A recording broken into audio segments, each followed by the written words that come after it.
Welcome back, class 12, with another video related to problems, numerical problem that we were solving on the basis of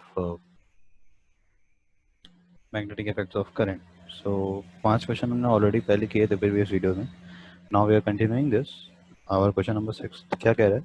In a Bohr model of atom, an electron revolves around the nucleus in a circular path of radius 5.11 into 10 to the power minus 11 meter at the frequency. It is written frequency. ये frequency हो गया. Frequency of 6.8 into 10 to the power 15 hertz. ठीक है, frequency दी है हमें तो, और हमें क्या पूछ रहा है, what is the magnetic field set up at the centre of the orbit. Suppose करो एक आपका अगर न्यूक्लियस है, ठीक है, सपोज करो दिस इज न्यूक्लियस. सपोज करो कि ये एक न्यूक्लियस है आपका, ठीक है, ये न्यूक्लियस है और एक सर्कल होगा जो कि सर्कुलर ऑर्बिट होगा हमारा. वो कुछ अब इस तरीके से मान लो, ठीक है, ये सर्कुलर ऑर्बिट होगा हमारा, इस तरीके से सर्कुलर ऑर्बिट है, ठीक. ओके, सो क्या कह रहे हैं कि हमारा जो इसका रेडियस है वो कितना है, 5.11 into 10 to the power minus 11 metre, यानी कि बहुत ही छोटा. इसको एंगस्ट्रॉम में हम ले सकते हैं, मीटर में ही रहने दो क्योंकि हमें वैल्यू वैसे भी वैल्यू को मीटर में कन्वर्ट करना होगा.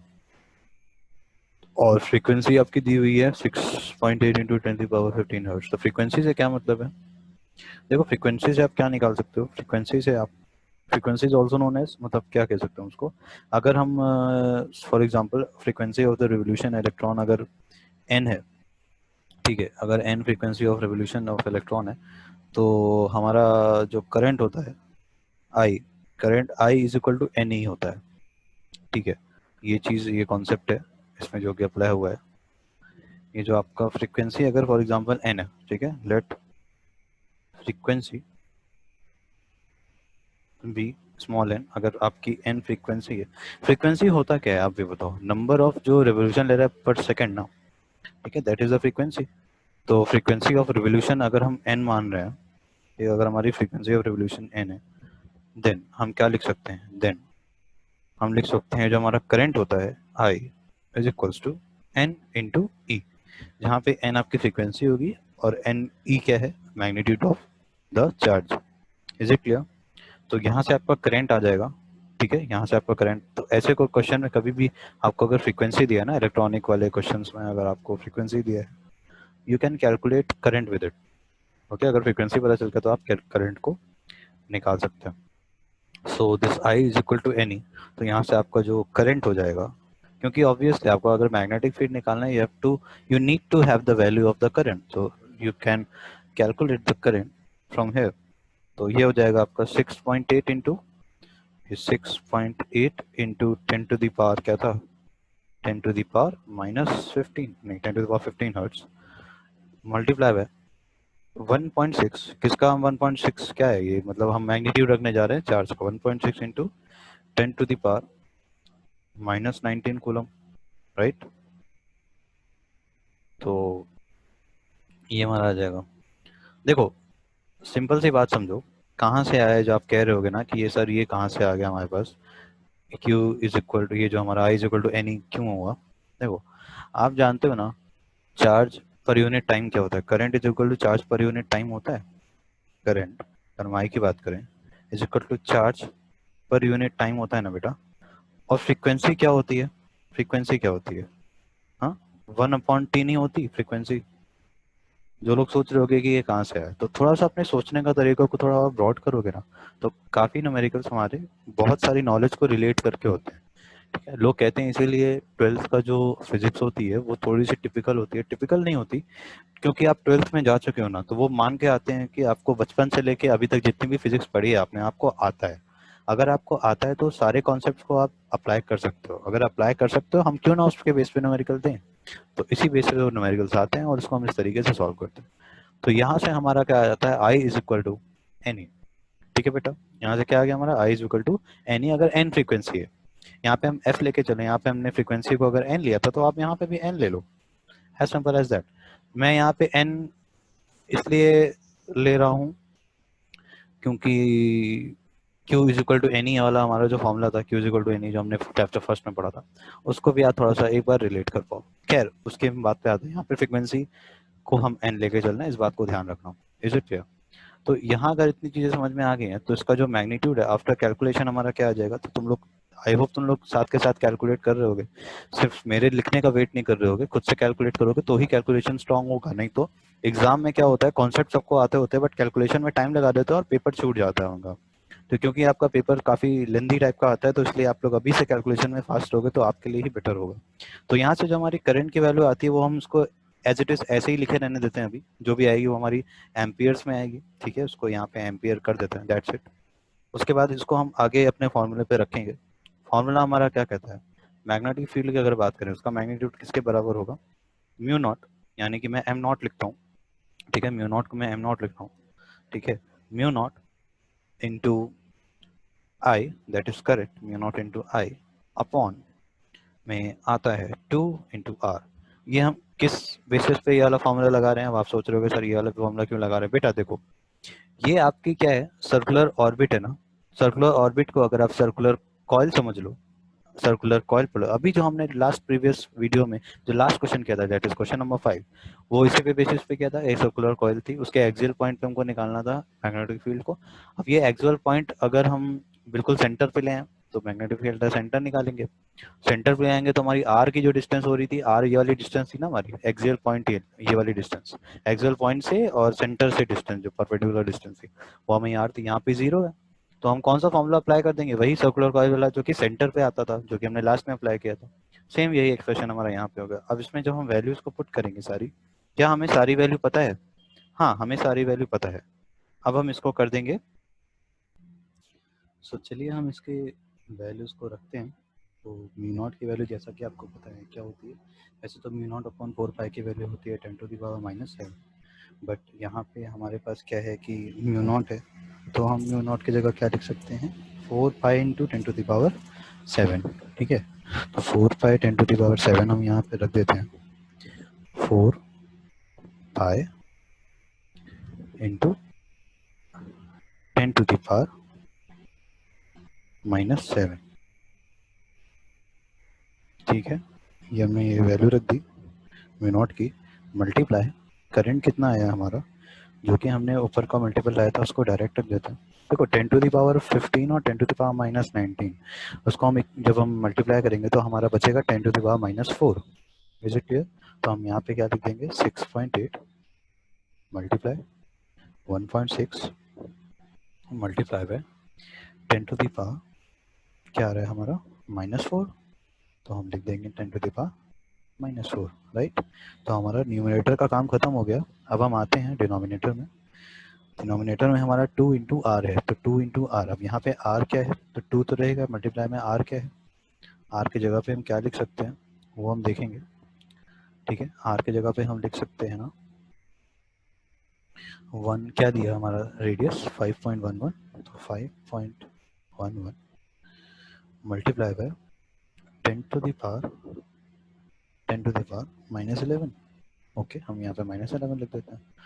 तो जब हम इसको सॉल्व करेंगे ना, तो हमारा आफ्टर सॉल्विंग इक्वेशन हमारी कुछ इस तरीके से होगी कि हमारा जो आंसर आएगा वो होगा 13.4 टेस्ला, ओके।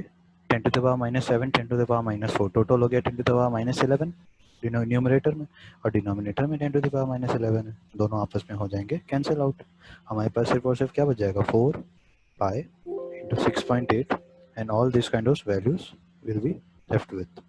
तो बेसिकली हो क्या रहा है यहाँ पे, हमारा यहाँ पे आंसर हमारा जो आंसर है वो कुछ इस तरीके से होगा कि 13.4 टेस्ला, ओके। तो उसको आप नोट कर लीजिए। फिर उसके बाद हम करते हैं नेक्स्ट क्वेश्चन, जो कि आपकी स्क्रीन पे ये रहा। सो इस क्वेश्चन को समझते हैं, ये क्वेश्चन क्या कह रहा है, there are two identical circular coils of radius 0.1 metre, दोनों मतलब दो आइडेंटिकल यानी कि दोनों को बिल्कुल सेम दिखती हुई कॉइल है, जो कि जिसका रेडियस है दोनों का ही 0.1 मीटर, ईच हैविंग 20 टर्न्स, तो टोटल नंबर ऑफ टर्न्स दोनों ही कॉइल की 20 है, ठीक है। तो आर माउंटेड कोएक्सियली, माउंटेड कोएक्सियली मतलब ये ऐसे कोएक्सियली रखी है, कोएक्सियली यानी कि ये दोनों का ये इस तरीके से रखी है कि दोनों के एक्सेस सेम है, अगर हम इसको एक्सेस माने तो सेंटर पास होती हुई एक्सेस, तो ये दोनों की सेम है। Is it clear? तो इसको कहते हैं कोएक्सियली। तो इस तरीके से रखी है ये, ठीक है। ये सर्कल है बट थोड़ा सा टर्न करके रखी हुई है। आप इसको 3D में समझना, ये 2D है इसलिए हम 2 डायमेंशनली इसको नहीं दिखा सकते इस तरीके से, बट जैसे चूड़ी होती है ना, चूड़ी को इस तरह से पकड़ लो, ठीक है, कि वो उसका सामने से आपको थोड़ा वो इलेक्ट्रिकल दिखे, इस तरीके से पकड़ना है आपकी तरफ। ओके, तो आई होप आपको ये चीज़ समझ में आ गई होगी। कोएक्सियली का मतलब क्या होता है। कोएक्सियली रखी है इस तरीके से, दोनों के बीच की डिस्टेंस कितनी है, 0.1 मीटर है। 0.1 मीटर अपार्ट ये एक दूसरे से रखे हुए हैं, जिसमें से कि दोनों से ही करंट कितनी जा रही है, 0.5 एम्पियर की करंट जा रही है। सो पहला हमको क्या केस दिया हुआ है कि अगर आपकी जो करंट है वो सेम डायरेक्शन में जा रही है, तब क्या होगा, सेंटर पे मैग्नेटिक फील्ड। ओके, तो पहला केस हमारा सेम डायरेक्शन में करंट को लेके निकालना है, दूसरा केस हमको अपोजिट डायरेक्शन में लेके निकालना है, ठीक है। अब देखो यहाँ पे एक जो कॉइल है, एक तो यहाँ पे बेसिकली तो दो कॉइल है, अगर हम सेंटर पे निकालना है magnetic field at the centre of each coil, हमको दोनों कॉइल के ईच कॉइल के सेंटर पे मैग्नेटिक फील्ड निकालना है। तो खुद सोचो, एक कॉइल का खुद के सेंटर पे उस कॉइल की वजह से एक मैग्नेटिक फील्ड होगा, और उस सेंटर पे दूसरी कॉइल की वजह से एक मैग्नेटिक फील्ड होगा, यानी कि दो मैग्नेटिक फील्ड होंगे एक सेंटर पे जो एक्ट कर रहे होंगे, ठीक है। अगर हम एक कॉइल के एक सेंटर की बात करें, तो जिसका सेंटर है कॉइल का, एक तो उस कॉइल के थ्रू जो मैग्नेटिक फील्ड आएगा उसको हम V1 मान लेते हैं, और एक मैग्नेटिक फील्ड आएगा दूसरे कॉइल की वजह से उस सेंटर पे, ठीक है, उसी सेंटर पे, तो उसको हम B2 मान लेते हैं। तो पहले हम इसको निकाल लेते हैं, फिर हम डायरेक्शन की बात करेंगे। तो पहले हम B1 निकालते हैं। B1 क्या था, मैं लिख दे रहा हूँ यहाँ पे, जो हमारा B1 है मैं उसको लिख दूंगा, तो आप लोग नोट कर लीजिएगा। साथ के साथ आप लोग भी कैलकुलेट करते चलो, मैं यहाँ पे जैसे लिखता रहता हूँ ना, आप लोग अपना कैलकुलेशन करते रहो, ठीक। तो हमारा B1 जो होगा that will be equal to, उसका फॉर्मूला लिख देते हैं, म्यू नॉट B1। पहली बात तो B1 हमारा जो कोएक्सियली वाला पॉइंट सेंटर पे लाई कर रहा है, तो उसका फॉर्मूला अभी हमने क्या देखा था, म्यू नॉट, ठीक है, multiply by obviously capital I current, multiply by, अब यहाँ पे नंबर ऑफ टर्न्स भी जाए तो नंबर ऑफ टर्न्स भी आ जाएगा, अपॉन में 2 इंटू ए, और ये ए क्या था, radius of that circular coil. Is it clear? यहाँ से हम B1 निकालेंगे, हमें पता है ना, देखो हमें क्या क्या पता है, हमें ए की वैल्यू पता है, ए यानी कि रेडियस की वैल्यू पता है 0.1 मीटर, हमें नंबर ऑफ टर्न्स पता है 20, हमें रेडियस पता है 0.1 मीटर, हमें करंट पता है 0.5 एम्पियर। सब कुछ रखेंगे तो हमारी वैल्यू जो आएगी वो हो जाएगी 6.28 इंटू 10⁻⁻5 टेस्ला। ये हमने B1 निकाल लिया। ये क्या है, B1 है हमारा, ये जो आया है ये है मैग्नेटिक, मैग्नेटिक फील्ड में MF लिख रहा हूँ, magnetic field at the centre, ठीक है, ऑफ ईच कॉइल, दोनों कॉइल के लिए है ये, ईच कॉइल सेंटर ऑफ, मतलब दोनों के लिए सेंटर ऑफ ईच कॉइल मान लो, या वन कॉइल लिख लो ज्यादा सही रहेगा, centre of one coil due to its own current, यानी कि उसके जो खुद का करंट दौड़ रहा है, ऑब्वियसली दोनों कॉइल में करंट दौड़ रहा है। मैं यहाँ पे करंट की डायरेक्शन इसलिए नहीं बनाया हूँ क्योंकि हम दोनों, हमको सेम डायरेक्शन में भी निकालना है और अपोजिट डायरेक्शन में निकालना है, ठीक है। तो इसलिए मैं करंट की डायरेक्शन क्वेश्चन के साथ साथ बताता रहूँगा आप लोगों को। ये जो हम पहला केस ले रहे हैं, अभी करंट की डायरेक्शन की बात नहीं कर रहे, अभी हम पहले सेंटर पे मैग्नेटिक फील्ड निकाल रहे हैं। कब, जब दोनों कॉइल जो होगा कोएक्सियली एक 0.1 मीटर दूर रखी हुई हैं, और हमको सेंटर पे मैग्नेटिक फील्ड निकालना है। तो हमने जो पहला मैग्नेटिक फील्ड निकाला वो जिस सर्कुल, जिसका कॉइल है उसके खुद के सेंटर की वजह से जिस उस कॉइल पे करंट दौड़ रही है, उसके वजह से उसके खुद के सेंटर पे मैग्नेटिक फील्ड कितनी है, वो हमारा है B1, ठीक है, ऑन इट्स ओन, ठीक है, ऑन इट्स ओन करंट वो आया है, ठीक है, वो हमारा है B1। Is it clear? तो अगर B1 तुम लोग को क्लियर हो गया हो तो हम आगे बढ़ सकते हैं। अब आते हैं B2 पे, तो B2 निकालते हैं। B2 क्या होगा हमारा, ये हमारा होगा B2। अब देखो B2 के लिए एक्सप्रेशन थोड़ा चेंज होगा, पहले हम लिख देते B2 है क्या, B2 है magnetic field, magnetic field at the centre of one coil due to the current in the other coil। देखो जब भी हम ऐसा क्वेश्चन सॉल्व कर रहे होते हैं ना, हमको दो चीज़ पे ध्यान देना होता है। एक तो करंट पे फोकस जो मेन होना चाहिए, एक करंट पे होना चाहिए और एक मैग्नेटिक फील्ड निकालने में होना चाहिए। तो पहले वाले में क्या, खुद की करंट की वजह से जो उसके सेंटर पे मैग्नेटिक फील्ड आएगी, और दूसरे वाला जो V2 हमने निकाला वो एक कॉइल का सेंटर है और दूसरी कॉइल के करंट की वजह से उस सेंटर पे कितना मैग्नेटिक फील्ड आएगा। ठीक, तो ये हमारा जो आ जाएगा this V2 will be equal to, उसका जो एक्सप्रेशन, पहले तो हम एक्सप्रेशन लिखते हैं। एक्सप्रेशन हम जनरलाइज फॉर्मूले में लिखेंगे जो कि हमने ऑलरेडी पहले पढ़ रखा है, तो बार बार हमको एक्सप्रेशन लिखने में ज़रूरत नहीं होनी चाहिए क्योंकि बहुत लंबा हो जाता है मेरे लिए लिखना। ये होगा आपका फॉर्मूला, मैं लिख देता हूँ म्यू नॉट। ठीक है, म्यू नॉट, कैपिटल N भी आएगा, कैपिटल I, और आएगा आपका R का स्क्वायर, R का स्क्वायर। ठीक है, अपॉन में क्या क्या आता है मैं ये लिख देता हूँ, अपॉन में 2 ब्रैकेट में A का स्क्वायर प्लस R का स्क्वायर, ठीक है, ब्रैकेट में होल की पावर 3 अपॉन 2। तो ये जो एक्सप्रेशन है ना, ये किसका एक्सप्रेशन है, ये मैं अपॉन यहाँ पे इस तरीके से लगा रहा हूँ, आप लोग भी लगा लेना। ये जो एक्सप्रेशन हमारा निकल के आया, ये एक्सप्रेशन कब है, जब आपका जो पॉइंट है वो सेंटर पे नहीं लाया कर रहा है ना, तो एक्सप्रेशन चेंज होता है दोनों के लिए। तो यहाँ पे हम ये वाला एक्सप्रेशन को यूज़ करेंगे। अब हम आगे बढ़ते हैं, तो हमारा जो ये होगा that will be 1 minute equal to, ये आपका हो जाएगा, जब हम वैल्यूज़ को पुट करेंगे तो 4 में नॉट की वैल्यू 4.2 × 10⁻⁷, एन की वैल्यू 20, करंट की वैल्यू 0.5 एम्पियर, रेडियस की वैल्यू 0.1 मीटर, उसका स्क्वायर अपॉन में 2 ब्रैकेट में ए का स्क्वायर क्या है, रेडियस का स्क्वायर, प्लस अगेन आपका जो आर, यहाँ पे आर क्या है, यहाँ पे आर रेडियस नहीं, सॉरी, यहाँ पे ए रेडियस है, आर जो है ना वो कोएक्सियल वाली डिस्टेंस है, ये जो हमारा 0.1 मीटर है, दिस इज आर। मैं यहाँ पे लिख दे रहा हूँ ताकि तुम लोग को कन्फ्यूजन ना हो। ये जो वैल्यू है ये आर है और ये जो वैल्यू है ये है ए। तो ठीक है, तुम लोग इसको मत भूलना। ओके, तो अब हम आगे बढ़ सकते हैं। ओके, अब हम आगे बढ़ सकते हैं। नाउ दैट वी हैव सारी वैल्यूज हमें पता है, तो हम उसको रख देंगे, तो हमारा इसका जो सॉल्व करने के बाद जो एक्सप्रेशन आता है वो होता है 2.22 × 10⁻⁵ टेस्ला। ठीक है, आप लोग सॉल्व जरूर करना, डायरेक्ट मत लिखना, क्योंकि हमेशा मैं कहता हूँ डायरेक्ट लिखोगे तो कैलकुलेशन नहीं सीख पाओगे, कैलकुलेशन में ही फंसे रहोगे एग्जाम टाइम में। ठीक है, अक्सर ये लोगों के साथ होता है, तो इस चीज़ से अवेयर रहिए। तो अब हमें ये दोनों, हमने मैग्नेटिक फील्ड निकाल ली, अब हम करंट के डायरेक्शन को देखते हैं। तो हम पहला क्वेश्चन सॉल्व करेंगे। पहला केस हमारा क्या कह रहा है, फर्स्ट के लिए हमारा जो कह रहा था इन द सेम डायरेक्शन, तो इन द सेम डायरेक्शन के लिए जो हम निकालेंगे, so when current is in the same direction, जब करंट आपकी सेम डायरेक्शन में होगी, सो तो आपका जो रिजल्टेंट फील्ड आएगी वो क्या हो जाएगी, एड अप हो जाएगी ना।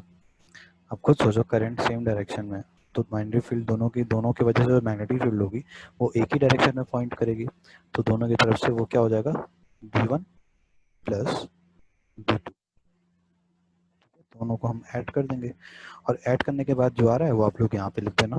ठीक है, ऐड करने के बाद जो हमारा आ रहा है, डायरेक्ट में लिख रहा हूँ 8.5 × 10⁻⁻5 टेस्ला, 10⁻⁻5 टेस्ला। यूनिट लगाना मत भूलना बच्चों कभी भी, मैंने यहाँ पे अगर भूला हूँ तो आप लोग मुझे जरूर लगाना।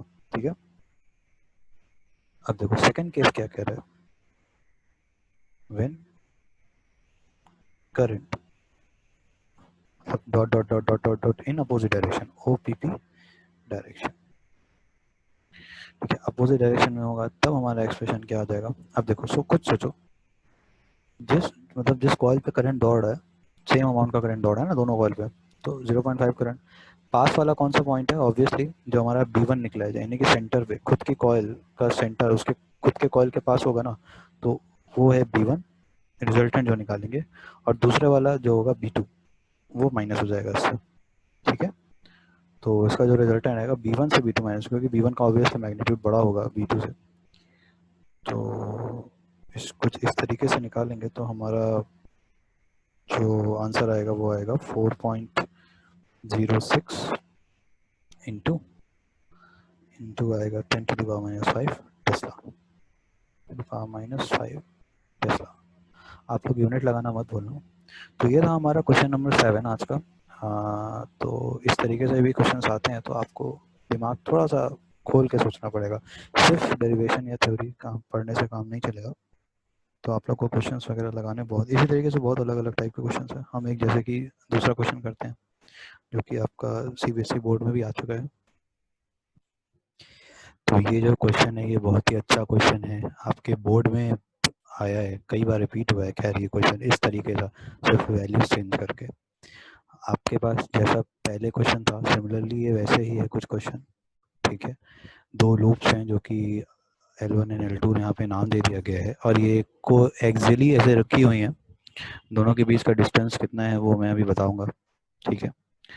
वो दोनों की जो रेडियस है वो एक 3 सेंटीमीटर की है। पिछली बार क्या था, आइडेंटिकल थे। इस बार आइडेंटिकल नहीं है, इस बार रेडियस जो है L1 का 3 सेंटीमीटर है और L2 का 4 सेंटीमीटर है। याद करना सेंटीमीटर, तो you have to convert it into metre. These are placed, so what should be the magnitude and the direction of the current in the loop L2? तो जो करंट का आपका डायरेक्शन क्या होगा और मैग्नीट्यूड क्या होगा लूप 2 में, so that the net magnetic field, the net magnetic field, यहाँ पे मैंने मैग्नेटिक लिखा, आप लोग फील्ड लिख दीजिएगा, ओके। नेट जो मैग्नेटिक फील्ड है at point O should be 0, ठीक है। At point O be 0। तो दिमाग लगाने वाली यहाँ पे थोड़ी सी बात है, क्या कह रहे हैं। सब कुछ आपको दिया है, सेकंड वाले लूप में करंट की डायरेक्शन और मैग्नीट्यूड नहीं दिया हुआ है, और आपसे आपको एक हिंट क्या दे दिया है कि कुछ यूं है कि जो पॉइंट O है वहां पे मैग्नेटिक फील्ड 0 हो, ठीक है। तो आप सोचोगे क्या, अगर net magnetic field point O पे 0 है तो direction of the current in loop L2 should be opposite to that of loop L1, क्योंकि जब दोनों फोर्स, आप जो दोनों फोर्स की मैं बात कर रहा हूँ, सॉरी, जब दोनों मैग्नेटिक फील्ड आपस में माइनस होगी तभी वो 0 हो सकती है, राइट। इक्वल एंड अपोजिट होगी तो ही वो माइनस हो सकती है, ठीक है, तभी वो 0 आएगी। तो पहला हमको दिमाग तो ये लगाना है। तो वहाँ पे पॉइंट 0 लाने के लिए क्या होगा, for the net magnetic field point O पे 0 करने के लिए, तो डायरेक्शन जो कि लूप 2 में होनी चाहिए करंट की, वो अपोजिट होना चाहिए किसके, जो कि हमारा लूप 1 में डायरेक्शन है। तो सपोज लूप 1 में इस तरह से डायरेक्शन शो कर रहा है, ठीक है, एरो से शो कर रहा है डायरेक्शन। तो हम क्या कह सकते हैं कि यहाँ पे जो डायरेक्शन होगी उसके अपोजिट होनी चाहिए। फॉर एग्जांपल अगर यहाँ पे एंटी क्लॉकवाइज है L1 में, तो L2 में क्या होनी चाहिए, क्लॉकवाइज होनी चाहिए। सपोज मैं ऐसे सपोज कर रहा हूँ, ओके। तो यहाँ पे जो मेन हमें लिखना है वो क्या हम लिखेंगे सॉल्यूशन में। सबसे पहली चीज हम इस चीज को पॉइंट को नोट करेंगे, कुछ सबसे इम्पोर्टेंट है, यहीं से हमारे क्वेश्चन की नींव है, मतलब यहीं से हमारा क्वेश्चन स्टार्ट होगा, सॉल्व क्वेश्चन का सोल्यूशन। तो net magnetic field, net magnetic field, net magnetic field at point O to be zero, to be zero,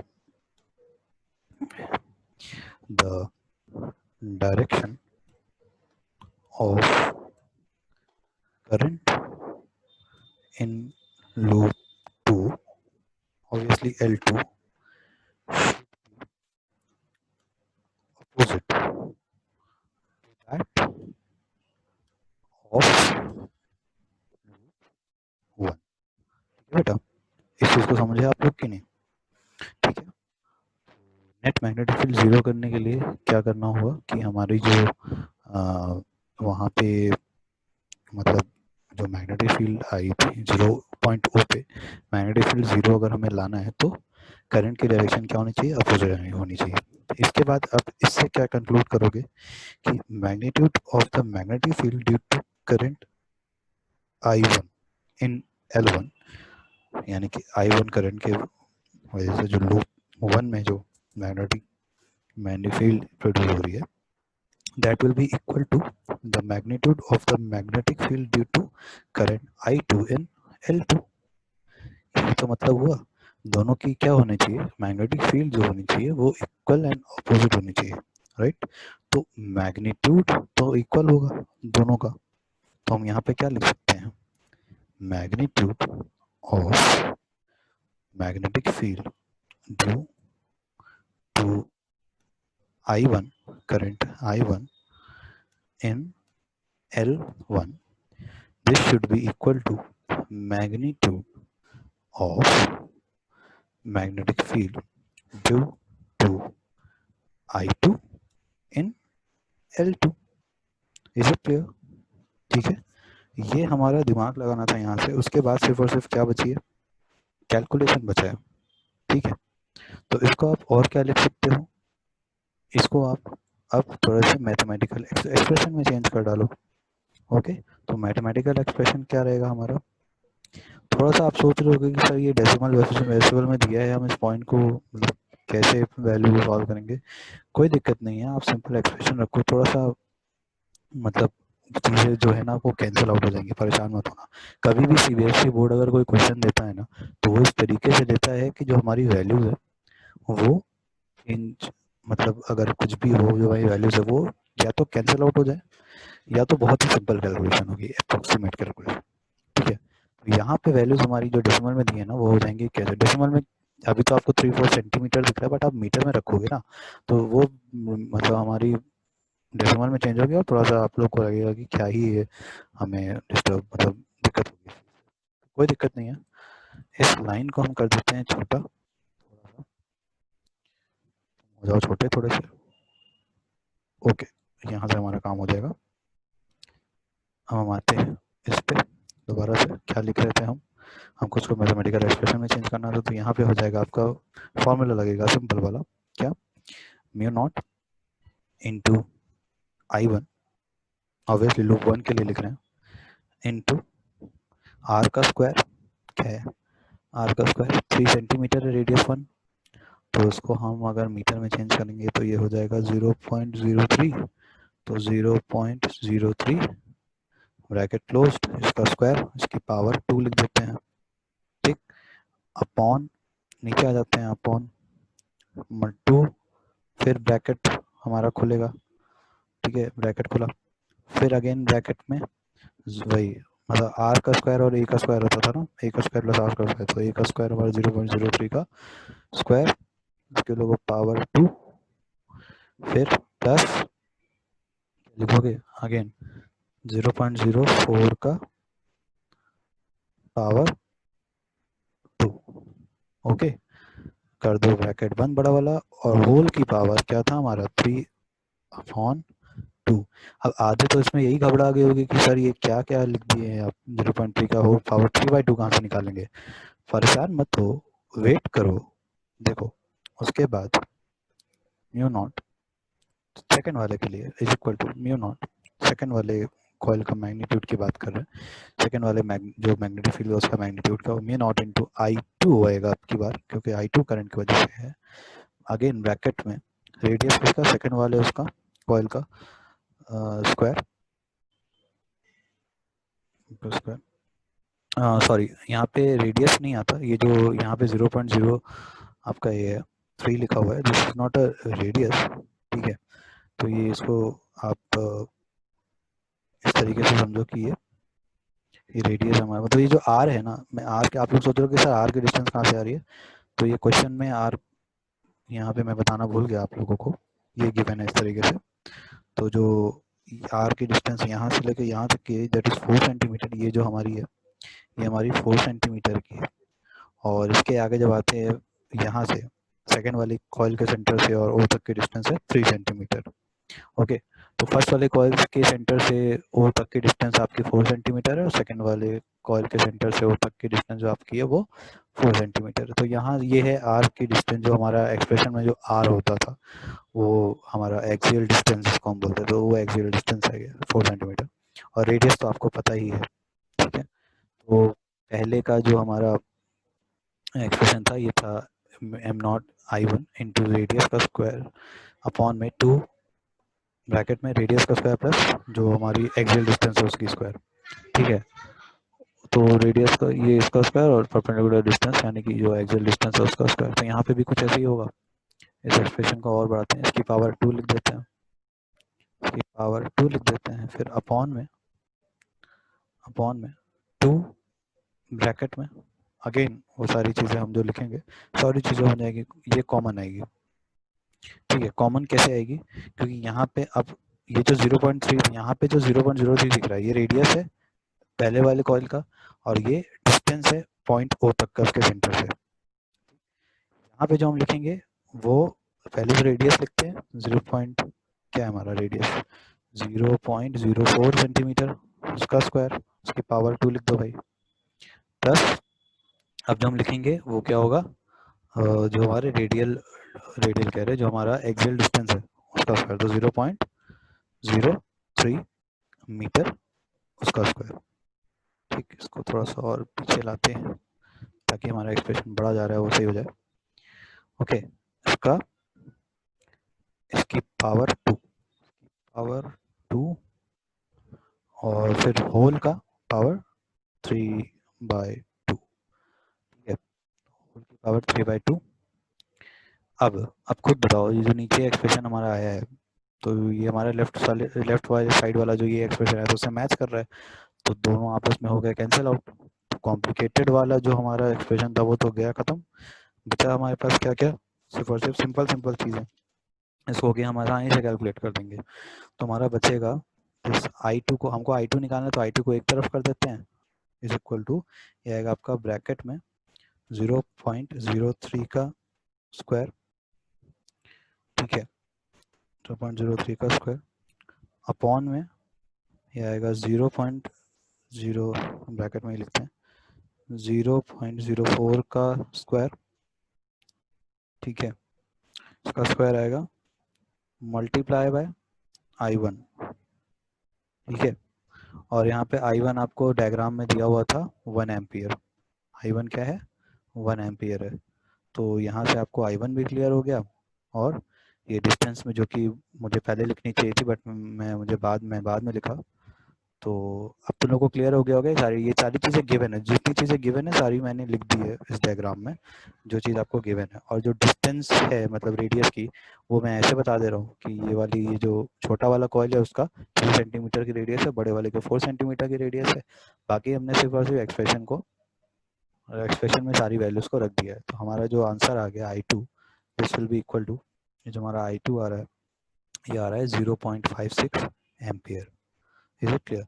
तो ये है आपकी I2 की वैल्यू। इस तरह से अगर क्वेश्चन आएगा, इस तरह से पूछेगा तो आप इसको इस मेथोडोलॉजी से सॉल्व करेंगे। ओके, तो यहाँ पे जो एक्सप्रेशन का जो हमने जनरलाइज एक्सप्रेशन पढ़ा है वहाँ पे R क्या है A क्या है ये आप लोगों को पता है, तो उसके अकॉर्डिंग बस यहाँ पे वैल्यूज को रखना है। ठीक, हमारा दिमाग कहाँ पे करना था काम, हमारा दिमाग केवल यही लगना था कि अगर 0 आ रहा है तो क्यों आ रहा है, यानी कि मैग्नेटिक फील्ड जो कि आपकी कॉइल 1 पे है वो किसके बराबर होनी चाहिए, जो पॉइंट ओ पे लग रही है जो वो बराबर होना चाहिए magnetic field due to coil 2, यानी जिस पे जो करंट 2 जा रहा है I2 जा रहा है। ओके, तो that's how we solve this kind of questions. और भी कुछ क्वेश्चंस हैं जो कि आपके स्क्रीन पे ये रहा। ओके, तो कई बार पढ़ते टाइम पे ऐसे टाइप के क्वेश्चंस दिखे होंगे जो कि ऐसा डायग्राम आड़ा तिरछा बना होता है, बोलता है कि एक किसी पॉइंट पे मैग्नेटिक फील्ड को निकालो। ओके, तो यहाँ पे जो ये पॉइंट है, सारे पॉइंट्स हैं, सबकी नेमिंग्स है PQRSTO। क्वेश्चन क्या कह रहा है आपसे, क्वेश्चन पिछला वाला लिखा हुआ है, इसको मैं मिटाता हूँ, 1 मिनट, इसको मैं रिप्लेस कर दूँ। तो क्वेश्चन नंबर 9 हो गया आपका। क्वेश्चन क्या कह रहा है, सिर्फ छोटा सा क्वेश्चन है। अ लॉन्ग वायर, क्वेश्चन ये है कि a long wire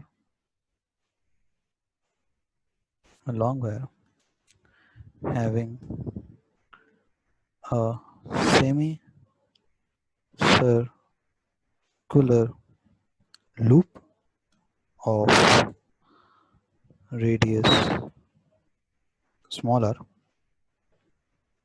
carries carries a current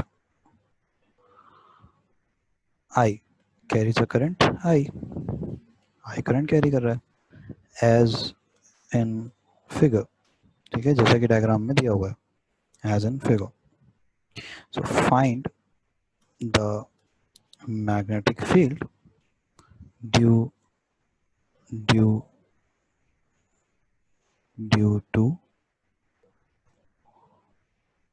due to entire wire, इस पूरे वायर के वजह से एट पॉइंट ओ. ठीक है, तो ये है आपका क्वेश्चन. डायग्राम बना हुआ है आपके सामने. सोचो, हमें पॉइंट ए पे निकालना है मैग्नेटिक फील्ड. तो अब आप सोचोगे सर ऐसा तो हमने कभी पढ़ा ही नहीं.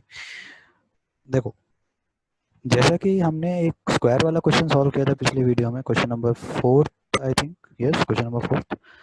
सो उसमें क्या किया था हमने, उसमें हमने ये किया था कि हमने स्क्वायर था, हमको सेंटर में निकालना था, हमने उसको 4 सेगमेंट में तोड़ लिया था. तो यहाँ पर भी हम यही करेंगे, यहाँ पे भी हम इसको 3 सेगमेंट में तोड़ेंगे. यानी कि एक हो जाएगा पी क्यू सेगमेंट, एक हो जाएगा Q R S semi circle वाला सेगमेंट, एक हो जाएगा आपका एस टी स्ट्रेट कंडक्टर वाला सेगमेंट हो जाएगा ये. ठीक, आपको निकालना है इस पॉइंट ओ पर, ये जो पॉइंट ओ है इस पे आपको निकालनी है मैग्नेटिक फील्ड. रेडियस है इसकी आर. अब आप सोचो, यहाँ पे हमारा जो फॉर्मूला लगने वाला है वो किसका लगेगा, वो लगेगा बायो-सावर्ट लॉ का. ठीक है, बायो-सावर्ट लॉ. तो मैग्नेटिक फील्ड अगर हम लीनियर पोजीशन की बात करें, सपोज अगर हम पी क्यू की बात कर रहे हैं, तो क्या होता है कि magnetic field due to P Q linear position, any element, चाहे कोई भी एलिमेंट हो dl of linear position, like यहाँ पे चाहे पी क्यू ले लो चाहे एस टी हो, अगर लीनियर पोजीशन की हम बात कर रहे हैं तो ये कैसा एंगल बना रहा है किसके साथ, ये हमारा जो एंगल बना रहा है, हम पोजीशन वेक्टर याद करो, बायो-सावर्ट लॉ ऐसे ऐसे एक बना होता था, यहाँ पे पॉइंट होता था, तो यहाँ पे जो हमारी पोजीशन वेक्टर होती थी और करंट एलिमेंट डीएल के बीच का जो एंगल होता था वो साइन थीटा में आता था, right. I dl sine theta upon r square, कुछ ऐसा ही था ना, म्यू नॉट अपॉन 4 पाई बाद में आता. सो ये जो साइन थीटा बनेगा, किसके बीच के बीच का एंगल होता था थीटा, ये हमारा जो पोजीशन वेक्टर होता था, जिस पॉइंट पे हमको निकालना है वहां से हम उस मतलब कंडक्टर से लेके वहां तक को एक लाइन ज्वाइन करते थे, वो पोजीशन वेक्टर होता था उसका. और करंट एलिमेंट जो हम चूज करते थे जिसकी डायरेक्शन वही होती थी जो कि करंट की डायरेक्शन है, ठीक है, उसके और उसके बीच के बनने वाला एंगल को हम थीटा कहते हैं, राइट. ओके, तो यहाँ पे इतनी बातें तो हमको क्लियर है कि वो थीटा था. अब यहाँ पे बताओ, यहाँ पे अगर हम पी क्यू सेगमेंट में करंट एलिमेंट डीएल लेते हैं, वो किसकी डायरेक्शन में जाएगा, वो करंट की डायरेक्शन में जाएगा. और अगर पोजीशन वेक्टर भी एक किसी भी पॉइंट से लेके आप पॉइंट ओ तक ले जाओ पोजीशन वेक्टर, तो क्या दोनों के बीच की एंगल हमें सेम मिल रही है क्या, कुछ एंगल, मतलब दोनों के बीच का क्या एंगल बन रहा है. सोचो, मैं अलग से बना लेता हूँ. देखो, अगर सपोज से करंट एलिमेंट भी आप कंसीडर करोगे तो पी क्यू की अगर हम बात करें तो करंट एलिमेंट को जितना छोटा सा लोगे, ठीक है, और मैं दूसरे कलर से दूसरा चीज बनाता हूँ, दूसरे कलर से मैं पोजीशन वेक्टर बनाता हूँ, और यहाँ पे पॉइंट ओ है कहीं पे, तो आप जब पोजीशन वेक्टर इसी वायर से बनाओगे तो कुछ ऐसा उसका पोजीशन वेक्टर बनेगा. पॉइंट सपोज यहाँ पे अगर पॉइंट ओ है हमारा, पीक्यू की वजह से मैं बात करूँ, यहाँ पे हमारा पॉइंट ओ है, ठीक. तो दोनों के बीच का एंगल कितना बन रहा है, अब जरा मुझे ये बता दो. एंगल क्या 90 डिग्री बन रहा है, नहीं बन रहा. एंगल कुछ और बन रहा है कि आड़ा तिरछा, नहीं बन रहा ना. एंगल कितना बन रहा है, एंगल बन रहा है हमारा 0 डिग्री भाई, होल्ड एंगल बन रहा है 0 डिग्री, ठीक है, 0 डिग्री का एंगल बन रहा है. तो 0 डिग्री का मतलब क्या हो गया, आइडियल साइन थीटा में साइन थीटा हो गया हमारा 0.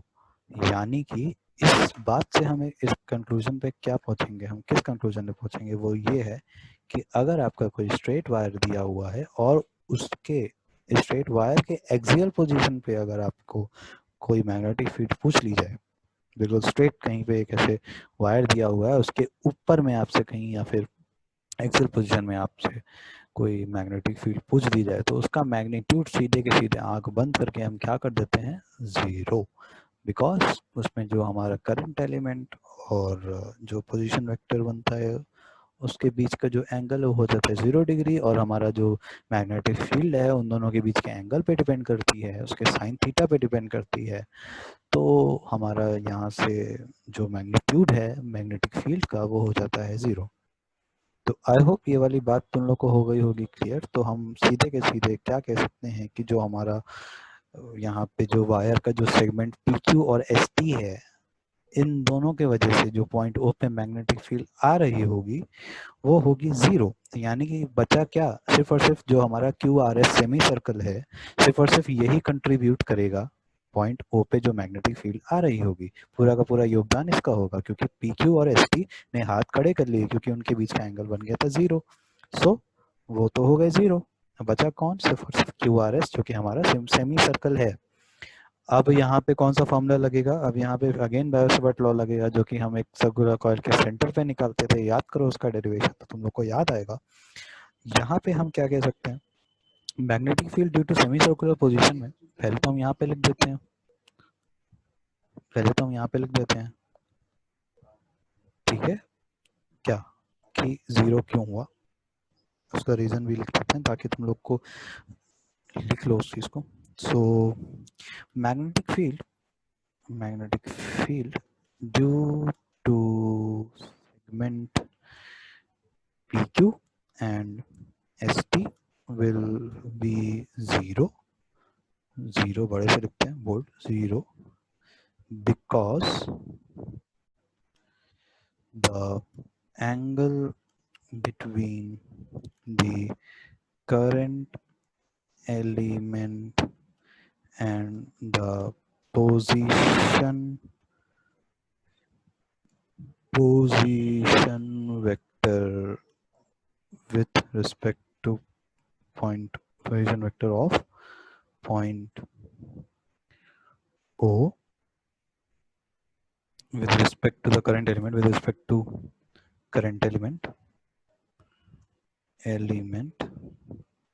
is 0 degree. ठीक है, एंगल बिटवीन क्या है, वो 0 डिग्री है।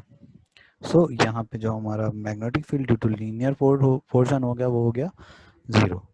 Now that we have magnetic field हम निकालेंगे due to semi circular portion, यही तो निकालना है हमको, सेमी सर्कुलर पोर्शन। तो उसको निकालने के लिए हम यहाँ पे लगाएंगे वही बायो-सावर्ट लॉ।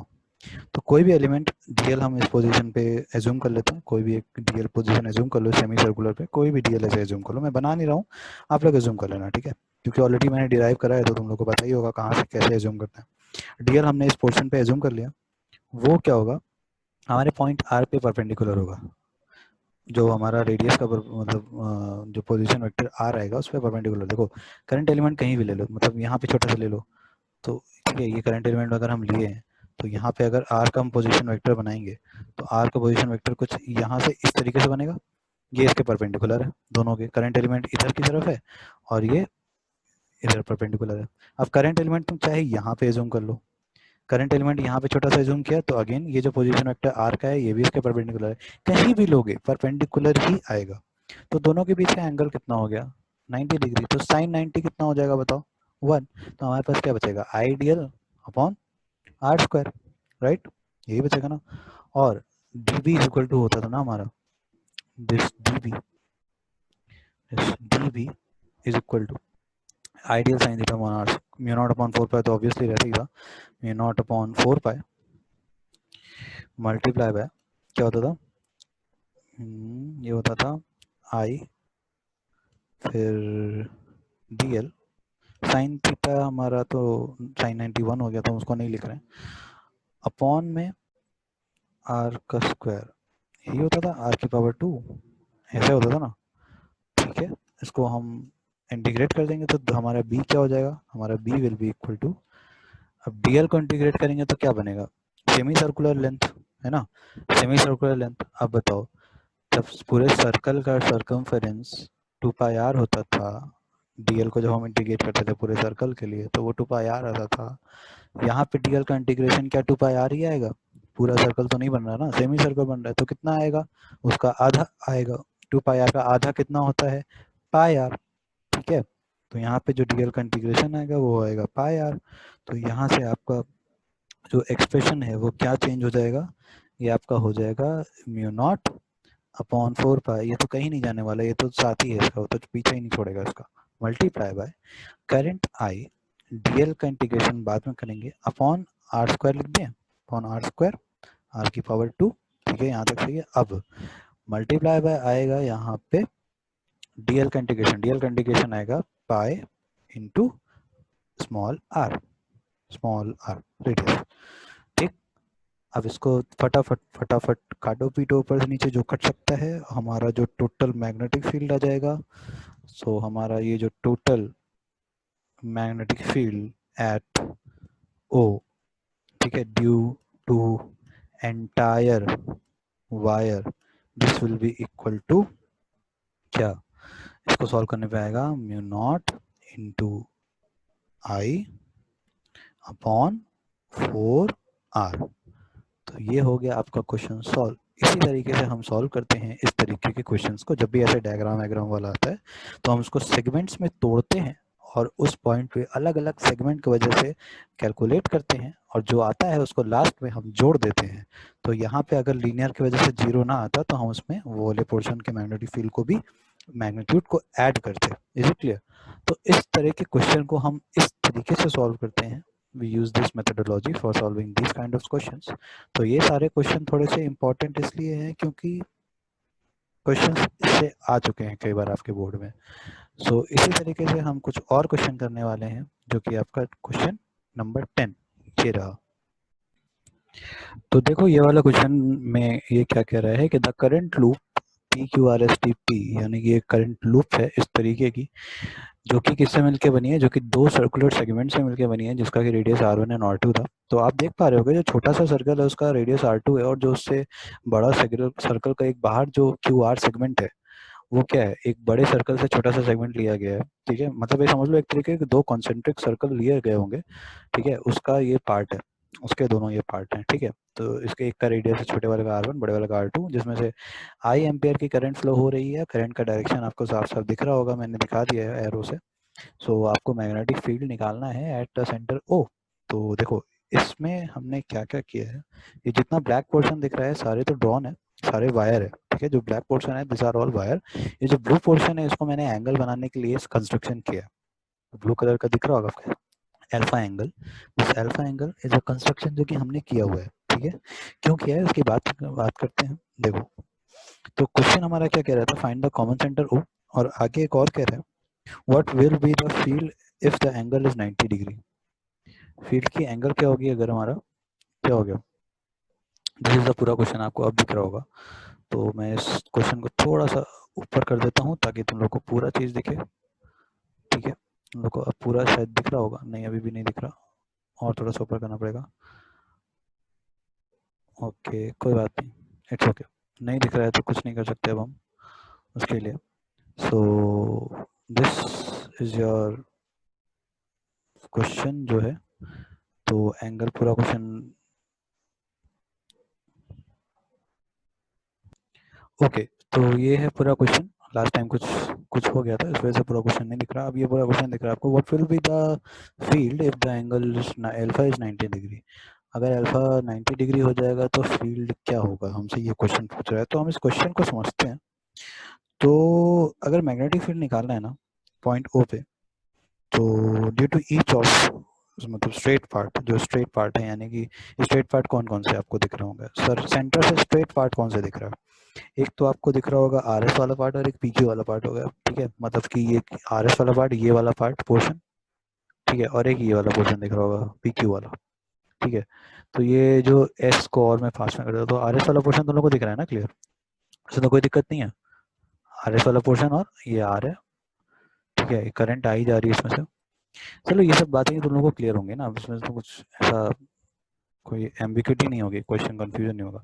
तो पीक्यू और एसआर तुम लोग को दिख रहा है, तुम लोग जानते हो, अभी तुम लोग ने लास्ट क्वेश्चन में जो सॉल्व किया कि जो लीनियर पार्ट होते हैं वायर के, अगर उसके हम एक्सियल पॉइंट पे, बिल्कुल सीधा वाला जो पॉइंट होता है, वहाँ पे जब हम कुछ कैलकुलेट करने की कोशिश करते हैं तो due to the angle between current element and position vector become zero, तो वहाँ पे मैग्नीट्यूड हमारा जीरो हो जाता है। तो पीक्यू और एसआर की वजह से तो जीरो हो गया।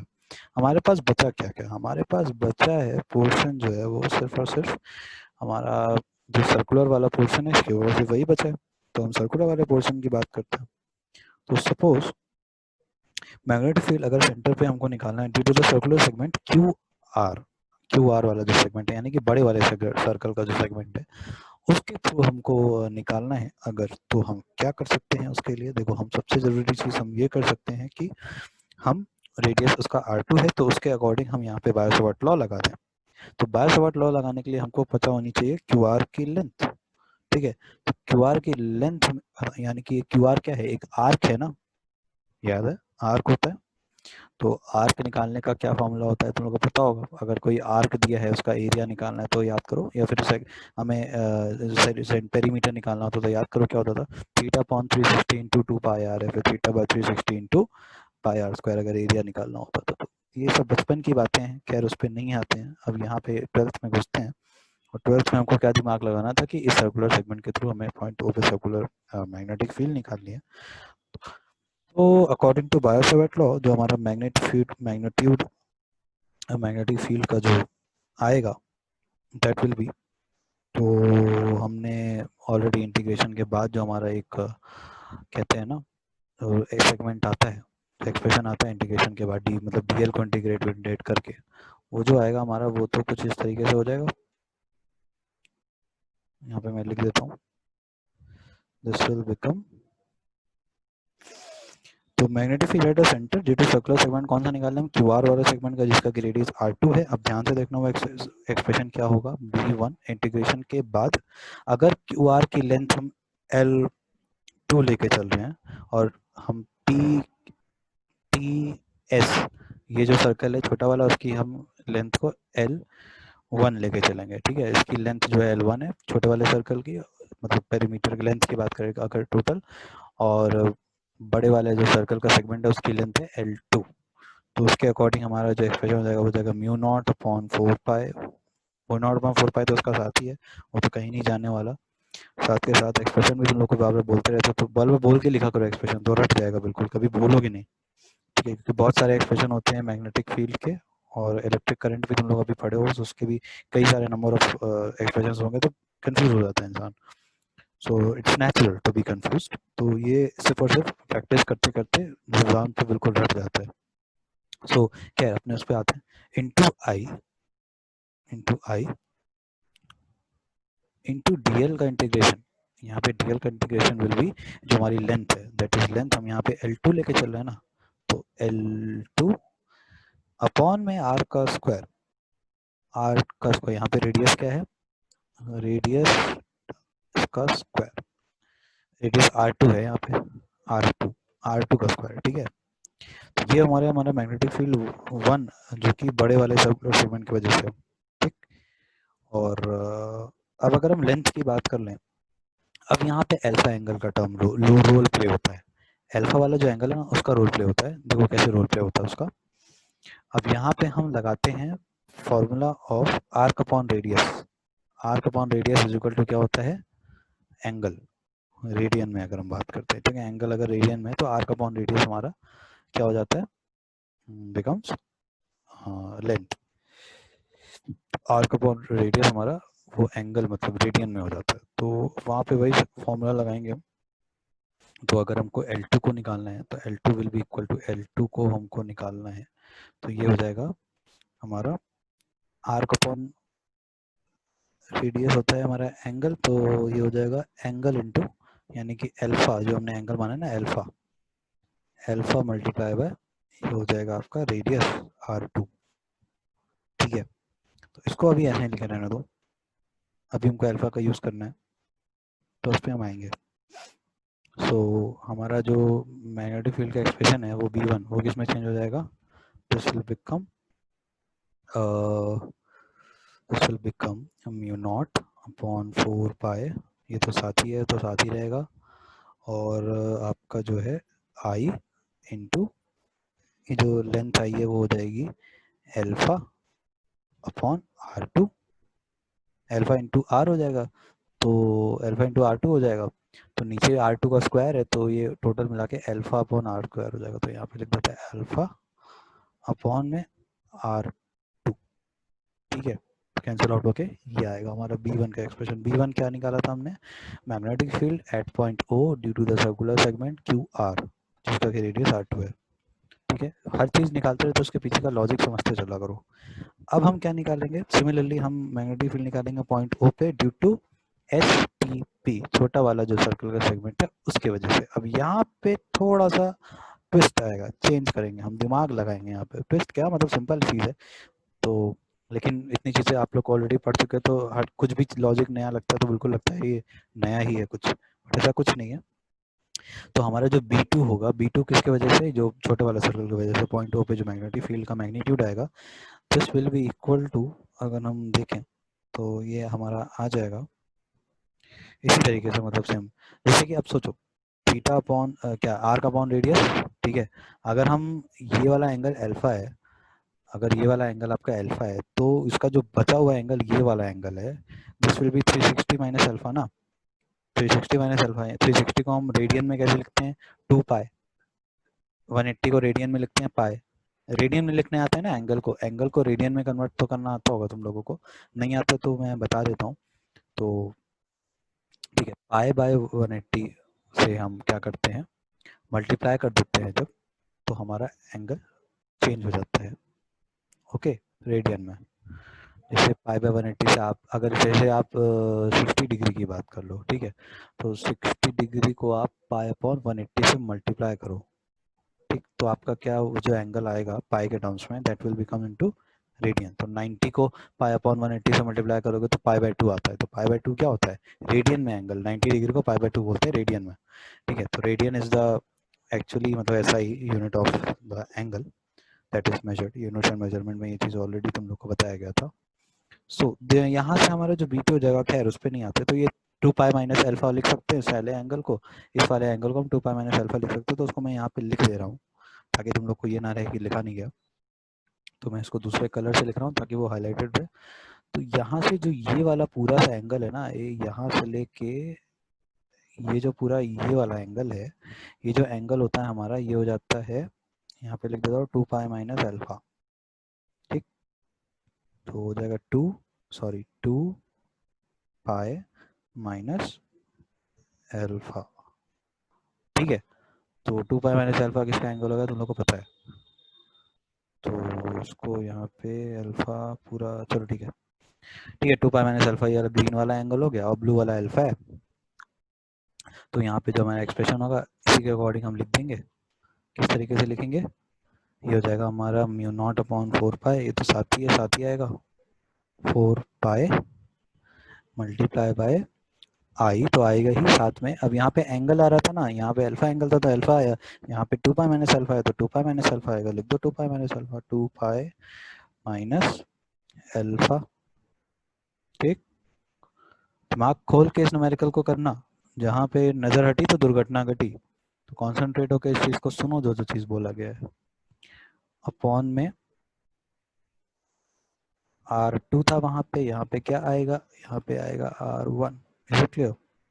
तो हमने दोनों निकाल लिया। और अगर डायरेक्शन की बात करें मैग्नेटिक फील्ड की तो कहाँ पे होगा, तो वही राइट हैंड, क्या राइट हैंड थंब रूल, ठीक है।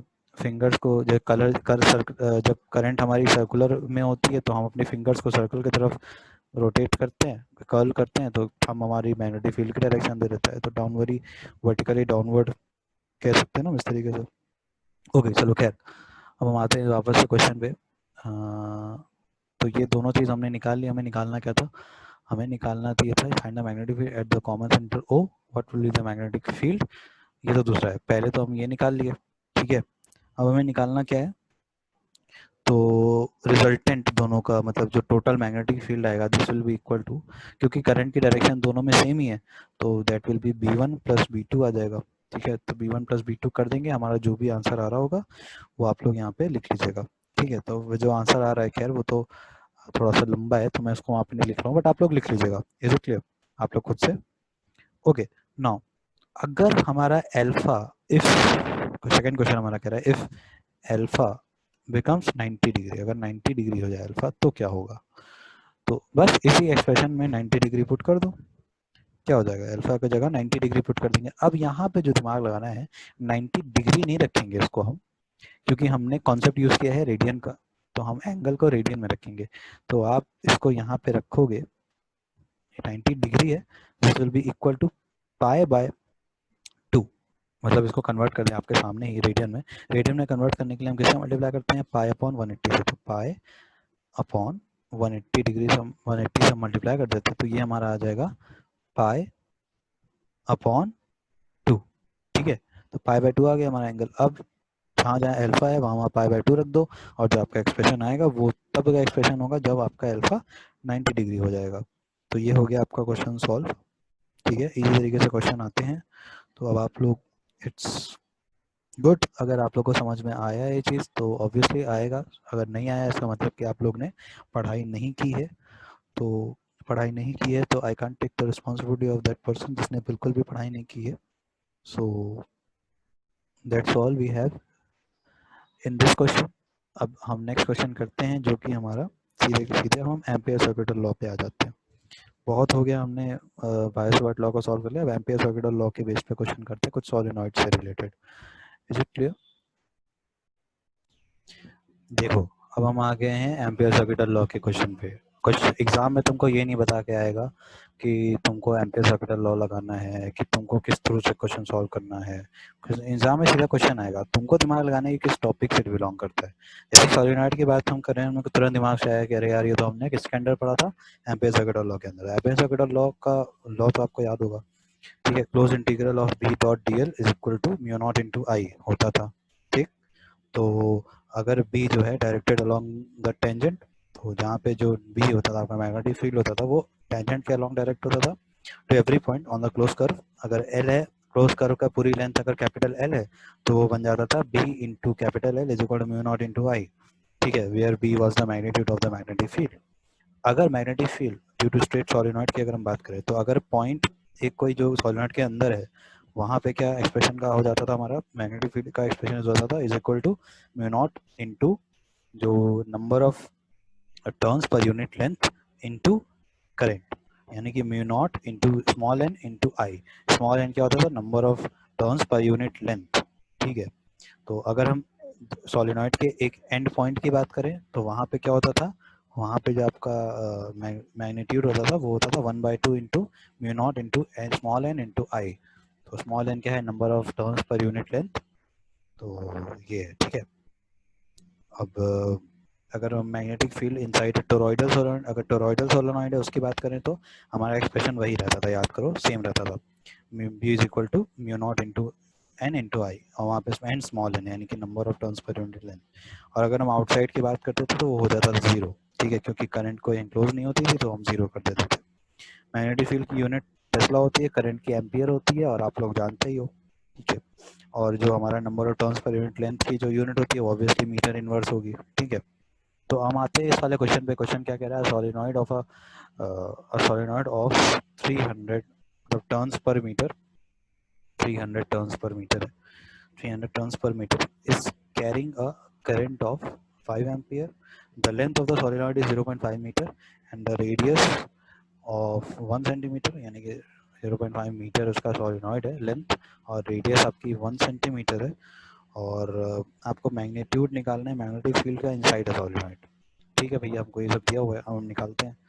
हमारे सॉल्यूशन पे आते हैं। सॉल्यूशन क्या कहता है कि हमको निकालना है magnetic field inside a solenoid. तो पहले हम देखते हैं गिवन क्या क्या है। तो सबसे पहला फंडा क्या होता है कोई भी क्वेश्चन सॉल्व करने का, लिख लो गिवन क्या क्या दिया है। गिवन हमें दिया है स्मॉल एन की वैल्यू दी है, यानी number of turns per unit length दे दी ना, नंबर ऑफ टर्न्स 300 पर मीटर दिया हुआ है। करंट हमें दे दिया, करंट कितना दिया है भाई, करंट हमें दिया है 5 एम्पियर। और हमें क्या दिया है, और हमें दिया है, और हमें किसी चीज़ की ज़रूरत है क्या, कुछ सोचना, दिमाग लगाना। और हमें दिया तो एक और चीज़ है लेकिन उसकी ज़रूरत है, हमें लेंथ दिया है, लेंथ की ज़रूरत है क्या, लेंथ की ज़रूरत हमें पड़ेगी नहीं भाई, क्योंकि हमें already number of turns per unit length दे दिया है। तो हमें टर्न्स मतलब उसकी टेंशन करने की जरूरत नहीं, लेंथ की टेंशन ही नहीं करना, क्योंकि number of turns per unit length दिया हुआ है। अगर हम उसको लेंथ से मल्टीप्लाई कर देंगे तो नंबर आ जाएगा। तो समझ रहे हो ना मेरी बात। देखो फॉर्मूले में आपका क्या होता है, एक्सप्रेशन अगर मैग्नेटिक फील्ड की बात करें तो ये तो सिंपल होता है, B is equal to mu nought ठीक है, into small N into capital I. Small N क्या है, number of turns per unit length, ये तो हमको क्वेश्चन में दिया है, तो हमको और किसी चीज की जरूरत ही नहीं, हमसे क्वेश्चन में तो मैग्नेटिक फील्ड पूछा है। तो क्वेश्चन इस तरीके से आपको घुमा सकता है। ठीक है, क्वेश्चन देखो दिया है, रेडियस भी दिया है, लेंथ भी दिया है, लेकिन हमने कुछ यूज किया क्या, हम कुछ नहीं यूज करेंगे। हमारा आंसर सिर्फ और सिर्फ क्या आ जाएगा, म्यू नॉट की वैल्यू रखा, क्या होती है 4 म्यू नॉट अपॉन 4 पाई की वैल्यू 10⁻⁷ होती है, म्यू नॉट की वैल्यू हो जाएगी 4 पाई इंटू 10⁻⁷ -7। अब आधे लोग सोच रहे होंगे सर क्यों दिया है, अब क्यों दिया है, ये तो क्वेश्चन जो बनाया उससे जाकर पूछो बेटा क्यों दिया है इन्फॉर्मेशन, लेकिन हमारा तो उसने यूज ही नहीं किया वाली इन्फॉर्मेशन, हमारा ऐसे ही सॉल्व हो गया। ठीक, इनटू एन, बेटा तब ये सब इन्फॉर्मेशन हम तब यूज करते जब हमें number of turns per unit length ना देता, बल्कि सिर्फ और सिर्फ नंबर ऑफ टर्न्स दिया होता, तो तब हमारा एक्सप्रेशन थोड़ा चेंज होता। ओके, तो तब वहाँ पे लेंथ से हम डिवाइड करते। चलो ठीक है, कोई बात नहीं, हम आगे बढ़ते हैं। हमारा वो म्यू नॉट की वैल्यू हमने रख दी, अब हम रखेंगे एन की वैल्यू जो कि है 300 इंटू हम रखेंगे हम रखने वाले हैं करंट की वैल्यू जो कि है 5 एम्पियर, और हमारा क्वेश्चन हो गया सॉल्व। हमारा जो इसका आंसर आ रहा है वो आ रहा है 1.9 इंटू 10⁻³ -3, 10⁻³ क्या आएगी यूनिट, बताओ जल्दी जल्दी। हाँ सही बोला, टेस्ला। ओके, हमारा हो गया ये वाला क्वेश्चन सॉल्व। अब हम और थोड़े टिपिकल क्वेश्चन पे आते हैं, इजी से हम टिपिकल पे जाएंगे, सीडी की तरह चढ़ेंगे। ठीक है, लोअर लेवल से हायर लेवल पे जाएंगे। ओके, तो अब आपकी स्क्रीन पे नेक्स्ट क्वेश्चन ये रहा।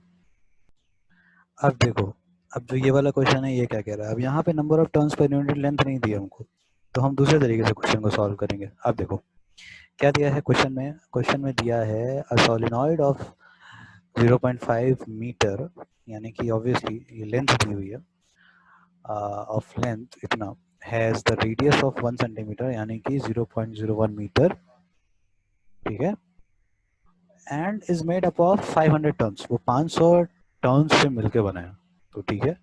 It carries a current of 5 ampere, what is the magnitude of the magnetic field inside a solenoid. अब देखो आपका एक्सप्रेशन कैसे चेंज होगा। अब यहाँ पे number of turns per unit length नहीं दिए, तो हमको कन्वर्ट करना पड़ेगा number of turns per unit length. तो हमें नंबर ऑफ टर्न्स पता है, उसको लेंथ से डिवाइड कर देंगे तो number of turns per unit length आ जाएगी हमारी। तो हमारा जो है यहाँ पे जो क्वेश्चन में दिया है दैट इज कैपिटल एन, जो कि नंबर ऑफ टर्न्स है वो कितना दिया है 500 टर्न्स। ठीक है, 500 टर्न्स दिया, हमको इसको कन्वर्ट करना है स्मॉल एन में, number of turns per unit length में। तो क्या करेंगे, कैपिटल एन को लेंथ से डिवाइड कर देंगे, कैपिटल एल को लेंथ से डिवाइड कर देंगे, क्या आ जाएगा, this 500 divided by capital L, length कितनी दी है 0.5 मीटर, 0.5 मीटर। ठीक है, क्या आ गया, सिंपल है ना, 1000 turns, 1000 turns per unit length आ गया, पर यूनिट लेंथ, लिख देते 1000 टर्न्स पर यूनिट लेंथ। समझे, इस तरीके से हम इस तरह के क्वेश्चन को देखते हैं। अब हमें सब कुछ पता है भाई, अब हम क्या करेंगे, सिर्फ और सिर्फ फॉर्मूले पे रख के अपने एक्सप्रेशन को निकाल डालेंगे। तो अब हमें पता है लेंथ हमें 5 मीटर, रेडियस हमारा 0.01 मीटर है, दैट इज जो देखो हम ये वाला जो फॉर्मूला यूज करते हैं ना, क्या नाम है आपका आपका ये जो mu not into N into I वाला सोलिनॉइड के केस में, ये कब करते हैं जब आपका जो लेंथ होती है ना सोलिनॉइड की वो बहुत ज़्यादा बड़ी होती है एज कम्पेयर टू उसका जो अंदर का हम एरिया निकालेंगे। समझ रहे हो, सोलिनॉइड का जो अगर हम एरिया निकाले पाई आर स्क्वायर करें, तो क्योंकि रेडियस इसकी बहुत छोटी है, कितनी है 0.01 मीटर, बहुत ही छोटा है, अगर इसका एरिया निकालेंगे तो और भी ज़्यादा छोटा हो जाएगा भाई, 0 pi into 0.01 metre into 0.01 metre, pi r square होता है वो, तो और छोटा हो जाएगा। तो यहाँ पे जो लेंथ है सोलिनॉइड की वो एज कम्पेयर टू उसका एरिया है वो बहुत ही ज़्यादा बड़ा है, लेंथ बड़ा है तो एरिया बहुत ही ज़्यादा छोटा है। तो हम यहाँ पे क्या फॉर्मूला अप्लाई कर सकते हैं लॉन्ग सोलिनॉइड के लिए, mu not into n I, simple. ठीक है, mu not into n I formula इस्तेमाल कर सकते हैं। ऊपर भी हमने यही किया था, ऊपर के लिए भी हमने यही किया था क्योंकि वहाँ पे भी यही केस था। ठीक, तो यहाँ पे हम सिंपली यही वाला फॉर्मूला यूज करेंगे, तो बस हमें सारा एक्सप्रेशन पता है, तो b will be equal to mu not into n I. तो कुछ ऐसे भी क्वेश्चन करेंगे जिसमें कि एक्सप्रेशन चेंज होता है। तो हमारा जो एम्पियर सर्किटल लॉ है वो अलग अलग मटेरियल के हिसाब से अलग अलग मतलब डिफरेंट डिफरेंट जो भी हमने केसेस पढ़े हैं उसके हिसाब से इसमें एक्सप्रेशन को बदलता रहता है। ठीक, वो डिपेंड करता है आपकी लेंथ क्या है, बी डॉट डी एल है ना, तो डी एल का इंटीग्रेशन क्या है वो उस पर डिपेंड करता है। तो हमारा एक्सप्रेशन हर फिगर के लिए चेंज होगा। तो देखते हैं किस तरीके से चेंज होगा, अलग अलग क्वेश्चन करेंगे तो हमें समझ में आएगा। अब सारी वैल्यूज को आप रख दीजिए, सारी वैल्यूज है आपके पास, तो आपका आंसर आ जाएगा 6.28 इंटू 10⁻³ टेस्ला। मैं डायरेक्ट आंसर लिख दे रहा हूँ, ठीक है, आप लोग जरूर कैलकुलेट कर लेना। ऐसा नहीं कि आंसर लिख लिया हो गया। और कुछ लोग वीडियो देखते समय ये भी सोच रहे हैं अरे हो गया, कैलकुलेट तो कर लेंगे बाद में। तो बाद में जो कैलकुलेट करने वाले ये लोग हैं ना, वो बाद में ही कैलकुलेट करते रह जाते हैं और बाकी लोग आगे निकल जाते हैं और उनका पेपर जाता है छूट। फिर वो बहाना बतियाते हैं कि ये नहीं हुआ था तो ये नहीं किया गया। तो जो बहाना बतियाता है वो बहाना ही बतियाता रहेगा। Those tell excuses, those gives excuses, वो एक्सक्यूज ही देते रह जाएंगे। बाकी लोग उनसे आगे निकल के चले जाएंगे क्योंकि वो उस समय मेहनत नहीं किए जब उन्हें करना चाहिए था, और वो सिर्फ और सिर्फ अपना सारा टाइम एक्सक्यूज निकालने में निकाल दिए। तो बाद में पछताने से कुछ नहीं होता, इसलिए अभी से सतर्क हो जाओ। ठीक है, चलो और करते हैं नेक्स्ट क्वेश्चन। जैसे कि हमारा ये वाला क्वेश्चन है, क्या कह रहा है, a copper wire having a resistance of 0.01 ओम पर मीटर। ओम पर मीटर दिया, याद रखना इस बात को, टोटल रेजिस्टेंस अभी नहीं पता है हमें, ओम पर मीटर दिया है। Is used to wind a solenoid of 400 turns, solenoid of radius, rad लिखा है, रेडियस होगा, radius 1 centimetre, radius 1 centimetre and length 20 centimetre. ठीक है, find the EMF of the battery when connected across the solenoid would produce a magnetic field of 10⁻²⁻² Tesla near the center of the solenoid। तो हमारे पास एक copper wire है जिसके वजह से solenoid बनाया गया जिसकी मदद से, उसका जो कॉपर वायर का रेजिस्टेंस है वो 0.01 ओम पर मीटर दिया हुआ है। एंड हमारा जो रेडियस उसका दिया है, सोलिनॉइड जो बना उसका रेडियस दिया है 1 सेंटीमीटर और लेंथ 20 सेंटीमीटर की बनी है। हमको ईएमएफ निकालना है बैटरी का जो कि उसके क्रॉस लगेगा, जबकि मैग्नेटिक फील्ड कितनी प्रोड्यूस हो रही है, इतनी प्रोड्यूस हो रही है near the centre of solenoid. Okay, तो हम आपके ईएमएफ कैसे निकाल सकते हैं? ईएमएफ हम निकालेंगे ओम्स लॉ की मदद से, V equal to I R होता था, तो हमें आई और आर जो है उसके बारे में पता लगेगा। ठीक है, आई की जगह हम ईएमएफ अपॉन आर लिख सकते हैं और वहाँ से हम ईएमएफ की वैल्यू निकाल सकते हैं क्योंकि ऑलरेडी हमें मैग्नेटिक फील्ड पता है, तो वहाँ से हम इसको कैलकुलेट करेंगे। तो स्टार्ट कहाँ से करते हैं क्वेश्चन को? पहले तो हम देखेंगे कि लेंथ क्या है।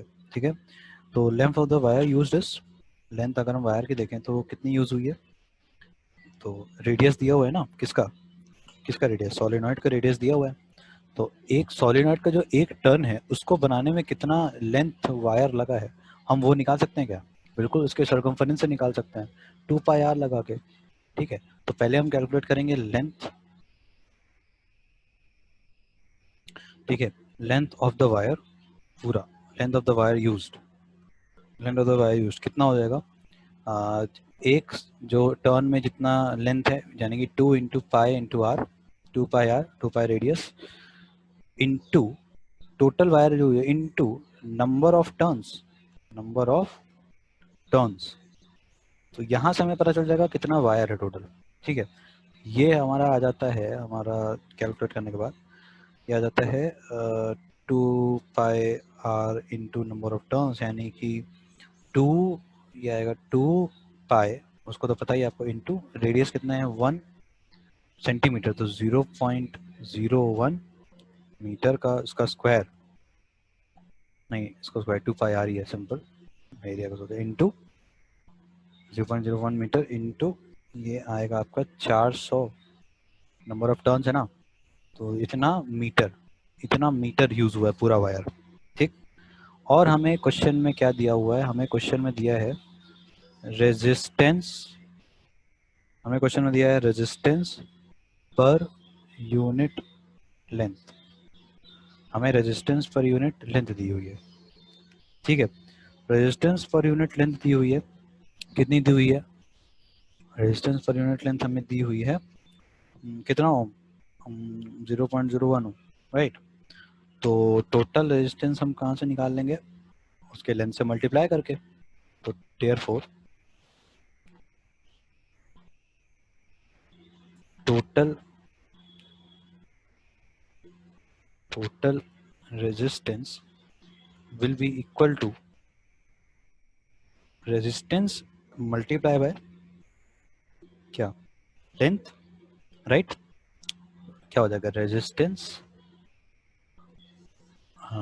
पर यूनिट लेंथ मल्टीप्लाई बाय, भाई हमें टोटल रेजिस्टेंस चाहिए ना, तो हमें रेजिस्टेंस पर यूनिट लेंथ पता है, तो हम टोटल रेजिस्टेंस कैसे निकालेंगे, रेजिस्टेंस पर यूनिट लेंथ को, मतलब रेजिस्टेंस अपॉन लेंथ को हम मल्टीप्लाई कर देंगे लेंथ से, into length, total length. Total length हमने भी निकाली ऊपर, ठीक है, कितनी हो जाएगी, इसको हम क्या लिख देंगे, रेजिस्टेंस पर यूनिट लेंथ कितना है, 0.01 ohm, 0.01 ohm multiply by 0.01 ohm multiply by आपका जो ऊपर का है हमारा 2 पाई, ठीक है, मैं निकाला 2 पाई इंटू 0.01 मीटर इंटू 400, ठीक है, 400, ये हमारा आ गया टोटल रेजिस्टेंस। तो ये हमारा टोटल रेजिस्टेंस जो आ रहा है वो हमारा बराबर आ रहा है, जो हमारा टोटल आर, ये कितना आ रहा है रेजिस्टेंस की अगर हम बात कर रहे हैं, तो ये आ रहा है हमारा 8 पाई इंटू 10⁻⁻2 ओम, 10⁻⁻2 ओम, -2 ओम, ठीक है, इतना आ रहा है। अब हमें टोटल रेजिस्टेंस पता चल गया, क्योंकि हमें ईएमएफ निकालना है ना, तो ईएमएफ के लिए हमको टोटल रेजिस्टेंस चाहिए पूरे वायर का। भाई हमें ईएमएफ निकालना है ना, जो कि बैटरी उसके अक्रॉस कनेक्ट होगी, तो ऑब्वियसली हमको टोटल रेजिस्टेंस चाहिए था, तो हमने टोटल रेजिस्टेंस निकालने के लिए इतना पापड़ बेला। और number of turns per unit length चाहिए होती है हमको, तो number of turns per unit length हमने निकालना होगा ना। अब देखो, अब हमको निकालेंगे number of turns per unit length, तो number of turns per unit length, तो बेटा न्यूमेरिकल इतने सीधे नहीं आते कि सीधा लिख दिया हो गया, घुमा फिरा के तो देगा ही, ठीक है, तो बोर्ड में तो ऑब्वियसली घुमा फिरा के देगा। So number of turns per unit length जो हमारी हो जाएगी, यहाँ से हम जो कैलकुलेट करेंगे number of turns per unit length के लिए, तो small n this will be equal to number of turns per unit length. तो टर्न्स कितना दिया है 400, पर लेंथ कितनी है हमारी, ठीक है, लेंथ हमारी जो निकल के आएगी पर यूनिट लेंथ की अगर हम बात कर ले, तो लेंथ हमारी होगी, जो उसको कैलकुलेट करने से आएगा ऊपर को हमारा ये आ रहा है 20 इंटू 10⁻⁻2, ठीक है, 20 मल्टीप्लाई बाय 10⁻⁻²। ये पूरी लेंथ जो हमने कैलकुलेट करी वहां से आ रहा था, ठीक है, तो ये क्या हो जाएगा हमारा 2000 पर मीटर, ठीक, 2000 पर मीटर, मतलब number of turns per unit length है 2000, ठीक, ओके। सो ये सब हमने ऑलरेडी कैलकुलेट कर लिया। अब हमारे पास जो बचा है वो हमें सिर्फ और सिर्फ फॉर्मूले पे रखना है, ठीक है। तो फॉर्मूला क्या होता है मैग्नेटिक फील्ड का सोलेनॉइड के केस में, ये हो जाता है mu not into N into I. अब यहाँ पे भाई आई तो हमें पता ही नहीं है, अब आप लोग सोच रहे हो कि सर आई तो पता ही नहीं, हमें निकालना तो ईएमएफ है, तो भाई इसको चेंज करो ना ओम्स लॉ को लगा के, mu not into small N into, ये हो जाएगा हमारा आई, देखो V is equal to I R होता था ना, तो वी के जगह हम ईएमएफ लिख लेते हैं, ईएमएफ ई, तो ये हो जाएगा सिंस, ऊपर में हम लिख देते हैं, तो यहाँ पे एक लाइन ऐड कर देते हैं, सिंस जो हमारा v is equal to I R होता था अकॉर्डिंग टू किसका, Ohm's law, I R Ohm's law, Ohm's law के अकॉर्डिंग हमने पढ़ा, ये चैप्टर नंबर 3 में हमने पढ़ा था। यहाँ पे जो v है एक्चुअली में ये ईएमएफ होता है, टोटल ईएमएफ की बात कर रहे हैं, टोटल लेंथ ले रहा था, तो ईएमएफ को आप, तो EMF will be equal to I into R, तो हमारा I will be equal to हम क्या लिख सकते हैं, ईएमएफ अपॉन आर, ठीक है, ईएमएफ अपॉन आर। तो यहाँ से हम क्या लिख देंगे, ईएमएफ अपॉन आर। हमको निकालना क्या है, हमको निकालना ईएमएफ है, तो EMF will be equal to, EMF will be equal to क्या हो जाएगा, ये आर ऊपर चला जाएगा, ये वो मैग्नेटिक फील्ड हमें पता है, तो ये हो जाएगा B into R, okay, upon mu not into n, ठीक है। और रखते हैं वैल्यूज को, सारी वैल्यूज को रखते हैं, तो हमारा E M F will be equal to B कितना दिया हुआ मैग्नेटिक फील्ड 10⁻⁻² -2 ये हो गया, और क्या बचा हमारे पास, into radius, sorry total resistance not radius, r देखते रेडियस दिमाग में आता है। टोटल रेजिस्टेंस कितना आया, total resistance 8 pi into 10⁻⁻², 10⁻⁻² ohm, ठीक है। और अपॉन हमारा है, अपॉन में म्यू नॉट की वैल्यू होती है 4 पाई इंटू 10⁻⁻⁷, 10⁻⁻⁷, और बचा क्या हमारे पास, हमारे पास आखिरी में जो बच रहा है दैट इज हमारा magnetic, sorry number of turns per unit length, जो कि है कितनी आई है हमारी, और शायद 2000 आई है, राइट। तो इस सारी वैल्यूज को रखने के बाद, बहुत सारी काटा पीटी करने के बाद, पाई से देखो सिंपल है ना, देखो पाई से पाई कैंसिल हो गया, 4 से 8 2 टाइम्स में जाएगा, 10⁻⁻², 10⁻⁻² ऊपर था तो 10⁻⁻4 हो गया, नीचे 10⁻⁻7 था, 10⁻�7 जब ऊपर जाएगा तो 10⁻+7 हो जाएगा, 7 में से 4 गया, 10⁻+3 ऊपर रहेगा, अपॉन में 2000 है, तो भाई ये भी तो उसको भी चेंज करो। तो सब सारा कुछ करने के बाद जो हमारी वैल्यू आएगी अल्टीमेटली, दैट आंसर हमारा बहुत छोटा सा आएगा, दैट इज 1 वोल्ट, ठीक है, क्योंकि ईएमएफ की यूनिट वोल्ट में होती है, तो इसलिए आंसर इसका है 1 वोल्ट, ठीक। तो ये हमारा क्वेश्चन इस तरीके से रिलेट करता है करंट इलेक्ट्रिसिटी को। तो इसी टाइप के क्वेश्चन हमारे आते हैं बोर्ड में भी, जो कि हमारे और चैप्टर्स को लिंक करते हैं। 2-3 चैप्टर की नॉलेज एक क्वेश्चन में लगानी होती है हम लोगों को, कुछ कुछ ऐसे क्वेश्चंस आते हैं। इसीलिए कहता हूँ कि सारे न्यूमेरिकल्स को जितना ज़्यादा प्रैक्टिस करोगे उतना ज़्यादा तुम्हारे लिए बेटर है। हमको कुछ नहीं मिलने वाला, हमको पढ़ा रहे हैं बस, ठीक है। हम आपको वे बता देंगे, रास्ता बता देंगे कैसे चलना है, बाकी चलना दौड़ना आपके ऊपर है, ठीक। सो आप ही के क्लास में बहुत से बच्चे होंगे जो क्वेश्चन लिखते ही उसका थोड़ा सा सोल्यूशन लिख के बैठ जाते हैं, हाँ चलो हमें आ गया, ठीक है, क्योंकि वो बहुत ज़्यादा प्रैक्टिस कर चुके हैं। और वहीं आप रहते हो, आपसे धीरे से सॉल्व होता है, बहुत देर में कर पाते हो, तो आप डिप्रेस हो जाते हो। डिप्रेस मत हो, डिफरेंस यही है कि उन्होंने आपसे ज़्यादा प्रैक्टिस करी है, दैट्स इट, ठीक। और कुछ लोग से कहते हैं कि, और कुछ लोग का अगर क्वेश्चन जिसको समझ में ही नहीं आ रहा है, या फिर कुछ लोग को क्वेश्चन ही दिमाग के ऊपर से जा रहा है, तो बेटा जब पढ़ने का टाइम था तो आप लोग ने मतलब पढ़ना छोड़कर बाकी बहानेबाजी, मस्तीबाजी, इसको ब्लेम करना उसको ब्लेम करने में आपने अपना सारा समय निकाल दिया। अब आपके पास जो समय बचा नहीं है, तो जो समय बचा है बेटा उसमें पढ़ लो, नहीं तो अभी भी आगे बहुत बुरा हाल हो जाएगा, ठीक है। उसमें भी आप लोग फिर बहानेबाजी ही करते रह जाओगे, और बाकी जो आपके साथ के ही बच्चे हैं वो काफ़ी आगे निकल चुके होंगे आपसे। तो इसलिए बेटा क्वेश्चन जितना हो सकता है लगाते रहिए, और बाकी जो भी होगा वो डाउट हो तो आप लोग पूछो, ठीक है। डाउट भी आप लोग के कैसे आते हैं कि सर ये टॉपिक हमको बता दीजिए, भाई पढ़ोगे ही नहीं तो वो टॉपिक दोबारा से हम पढ़ा के भी तुमको क्या कर लेंगे, उस समय भी नहीं आएगा।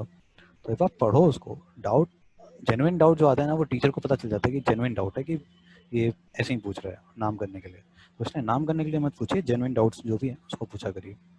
ओके, चलो नेक्स्ट क्वेश्चन करते हैं। ये वाला जो क्वेश्चन है ना, ये आपके एनसीईआरटी का क्वेश्चन है, और थोड़ा सा लेंथी क्वेश्चन है, और इसमें एक एक चीज कान खोल कर सुनने वाली चीज है, ठीक है। देखो क्या कह रहा है, a straight thick long wire, एक स्ट्रेट थिक लॉन्ग वायर है with uniform cross section of radius, मतलब क्रॉस सेक्शनल एरिया उसका यूनिफॉर्म है, रेडियस क्या है स्मॉल ए, और स्टेडी करंट कैरी कर रहा है 1 आई का, यानी स्टेडी करंट यानी कि एक कांस्टेंट करंट उसमें आई की जा रही है, ठीक है। यूज एम्पेयर सर्किटल लॉ, आप एम्पेयर सर्किटल लॉ का यूज करिए to obtain a relation showing the variation of the magnetic field inside and outside the wire with distance r. अब आर डिस्टेंस लेके आर कैसे वेरी कर रहा है, ठीक है, मैग्नेटिक फील्ड के साथ आर कैसे वेरी कर रहा है आपको ये दिखाना है। तो आर कब ले रहे हैं, एक बार हम वायर के अंदर लेंगे और एक वायर के बाहर, तो यानी कि कितने डिस्टेंस से हमको ये चीज़ करनी है, आर डिस्टेंस पे क्या हो रहा है वो करना है, एक r less than equal to a पे करना है और एक आर ग्रेटर देन ए पे करना है, ठीक है। यानी कि वायर के अंदर करना है, वायर पे करना है, और हमारा मतलब आर ग्रेटर देन ए, यानी कि जब हमारा आर जो है रेडियस से भी बड़ा हो जाएगा, ठीक है, वायर के बाहर। Of the field point from the centre of its cross section plot a graph showing a variation of magnetic field with distance r. हमें एक ग्राफ बनाना है ये दिखाने के लिए कि मैग्नेटिक फील्ड आर से आर डिस्टेंस के साथ किस तरीके से हमारा वेरिएशन शो करता है। और दूसरा चीज हमें क्या करना है, calculate the ratio of the magnetic field point a by 2 above the surface of the wire to the point a upon 2 below the surface of the wire, और what is the maximum value of the magnetic field of this wire, ठीक है। पहले हम पहले part पे focus करते हैं। पहला पार्ट में हमको एम्पीयर सर्किट लॉ लगाना है, तो हम लगाएंगे। और हमें क्या दे रखा है, मतलब हमें वैसे तो कुछ दे नहीं रखा है, सब कुछ ये बताया है कि हाँ इस तरीके का फिगर है, आपको करना क्या है। तो यहाँ पे बेटा ना, यहाँ पे हम current per unit area assume करेंगे एक केस में। कैसे आइए बताते हैं। देखो पहले हम क्या करेंगे सॉल्यूशन में, सबसे पहली चीज हम एम्पीयर सर्किट लॉ लगा लेते हैं। क्या कहते हैं एम्पीयर सर्किट लॉ। सो अगर हम सिमेट्री देखो, क्योंकि ये सिमेट्री यहाँ पे सर्कुलर कॉइल, सर्कुलर वायर है हमारा, जो भी मतलब वायर सिलेंडर, ऑब्वियसली वायर हम सिलेंडर फॉर्म में लेते हैं। ये जो हमारा बोल्ड में दिख रहा है आपको वायर है, और उसका क्रॉस सेक्शन मैंने इस तरीके से दिखाया है। करंट वायर में इस तरीके से दौड़ रही है, जैसा कि एरो आपको दिखा रहा होगा, ठीक है। ये एरो आपको करंट की डायरेक्शन दिखा रहा है। ये दो हमने लूप कंसिडर करी है, एम्पीरियन लूप है, लूप 1 एंड लूप 2, ठीक है। तो ये क्या होंगे, सिमेट्री के अकॉर्डिंग ये सर्कल फॉर्म में होंगे और इनके में सिमेट्री होगी। तो अगर हम एप्लीकेशन लगाएंगे किसका, एम्पीयर सर्किट लॉ का, इस लॉन्ग स्ट्रेट सिलेंड्रिकल वायर में, तो बाय द सिमेट्री हम क्या कह सकते हैं कि मैग्नेटिक लाइन ऑफ फोर्स जो होगा वो सर्कल होगा।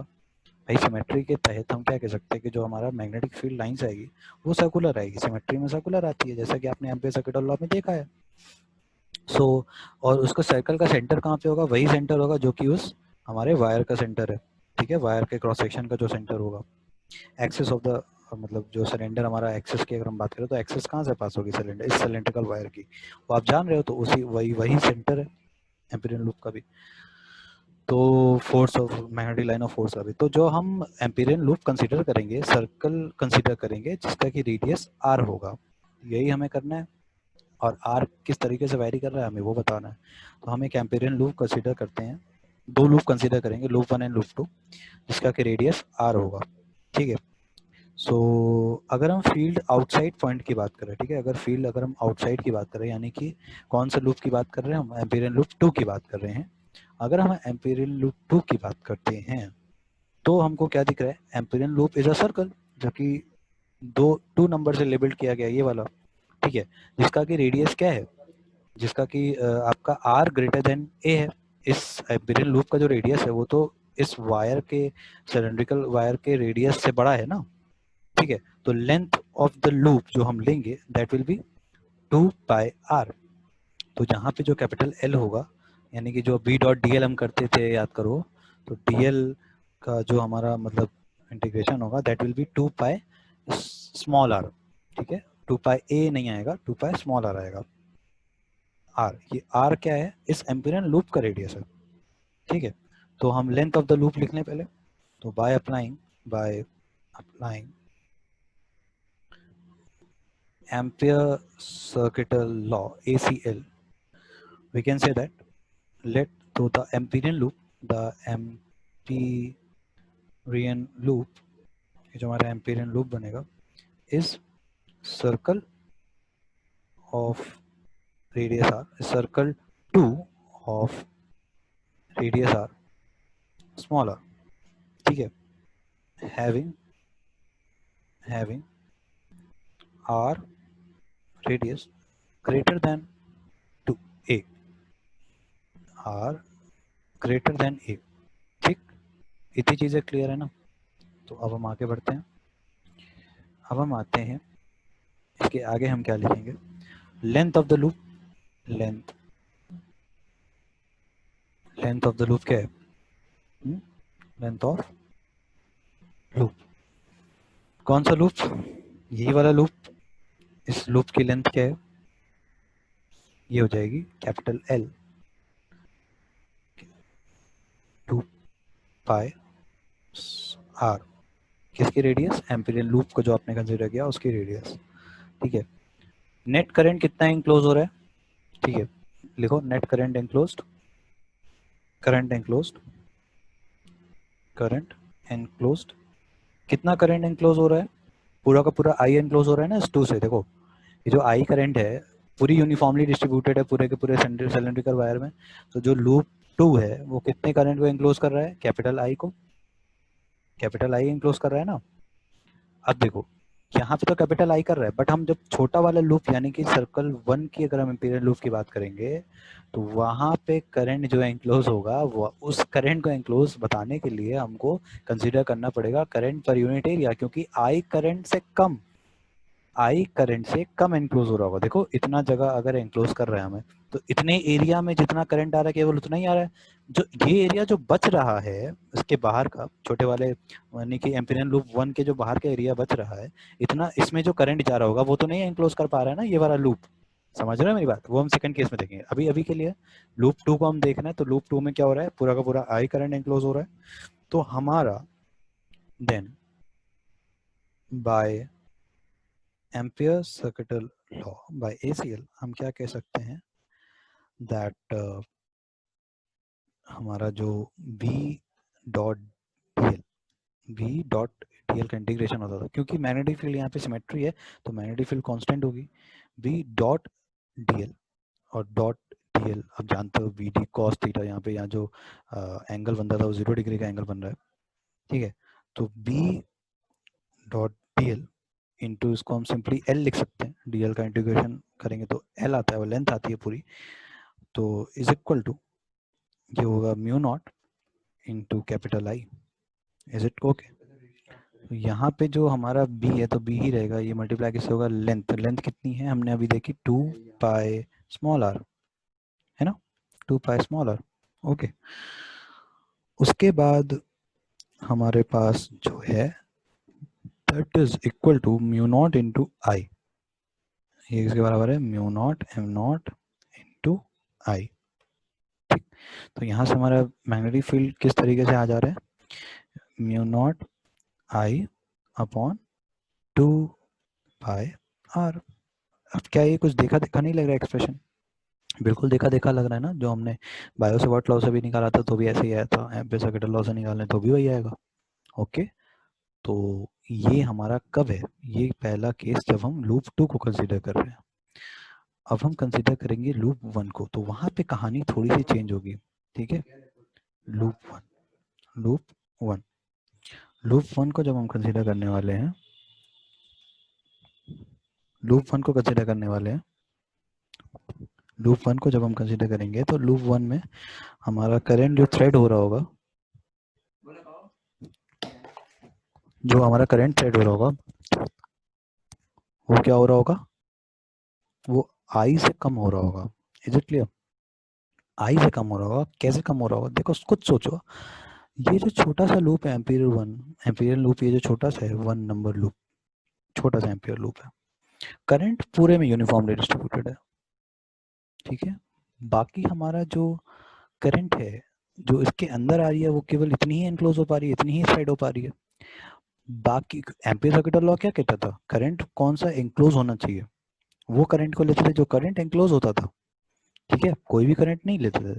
तो यहाँ पे इस एरिया के जो करंट है ये तो बच जा रही है ना, ये तो नहीं एंक्लोज हो पा रही है इस लूप के अंदर में, ये तो लूप के बाहर चलेगी करंट। तो ऑब्वियसली ये जो करंट स्प्रेड हो रही होगी ये हमारी आई से कम होगी, इतना हमें पता है, इतना हमें पता है कि ये आई से कम होगा। ठीक, आई से कम होगा। अब यहाँ पे क्या हम दिमाग लगाएंगे, अब यहाँ पे पहले हम लिख लेते हैं लूप 1 के अंदर क्या हो रही चीज, लूप 1 में डैम्पियन लूप जो कि हम जो 1 से लेबल्ड है उसको हम कंसिडर कर रहे हैं, तो यहाँ पे जो रेडियस है इसका that is less than a, obviously a से कम है ना, तो we can clearly see that the current enclosed by the loop 1 is less than I, current enclosed by loop 1 is less than I, right, less than I है। अब as the current distribution uniform है, क्योंकि हमारा current distribution क्या है, uniform है, सो fraction कह सकते हैं ना, fraction of this I current enclosed will be, suppose करते हैं ये जो करंट एनक्लोज होगा ये होगा आई डैश, ठीक है, आई डैश होगा, सपोज कर लो आई डैश है, आई से कम है ये आई डैश, इतना समझ लो। तो ये जो आई डैश होगा, आई डैश होगा, इसको हमको निकालना होगा, तो हम किस तरीके से निकालेंगे पता है, ये हम निकालेंगे current per unit area, current per unit area, ये हो जाएगा आई अपॉन पाई आर का स्क्वायर, क्रॉस सेक्शन का सर्कल जो क्रॉस सेक्शन का बन रहा है, current per unit area of cross section देखते हैं ना, तो क्रॉस सेक्शन का एरिया क्या है, पाई ए का स्क्वायर, ए की पावर 2, ठीक है, करंट पर यूनिट एरिया। और अगर हमको इस करंट के बारे में बात करनी है तो उसको हम मल्टीप्लाई कर देंगे किसके एरिया से, ये जो लूप हमने कंसीडर करी है of radius r, loop number 1, उसके एरिया से, तो पाई आर का स्क्वायर। समझ में आया? जब भी ऐसा कोई क्वेश्चन है, करंट थ्रेड कम हो रहा है, तो हम क्या कंसीडर करते हैं, करंट पर यूनिट एरिया, और उसको एम्पीरियन लूप के एरिया से मल्टीप्लाई कर देते हैं। It is the method that we use, ठीक है, ये मेथड हम यूज करते हैं, तो इसलिए ये क्वेश्चन काफी ज्यादा इंपॉर्टेंट है, ठीक, यहाँ पे एक नई कॉन्सेप्ट सीखने को मिलती है। क्वेश्चन थ्योरेटिकल पार्ट जो आपने पढ़ा that is a different thing, उसको हम जब क्वेश्चन में अप्लाई करते हैं ना, तो अलग अलग तरीके से एप्लीकेशन हमें पता चलता है। तो न्यूमेरिकल सॉल्व करना भी इज अ डिफरेंट थिंग, तो न्यूमेरिकल सॉल्व करना एक आर्ट है जो कि हमेशा प्रैक्टिस से ही आती है, ठीक है, आप शार्प तब होगे जब बहुत ज़्यादा प्रैक्टिस करोगे।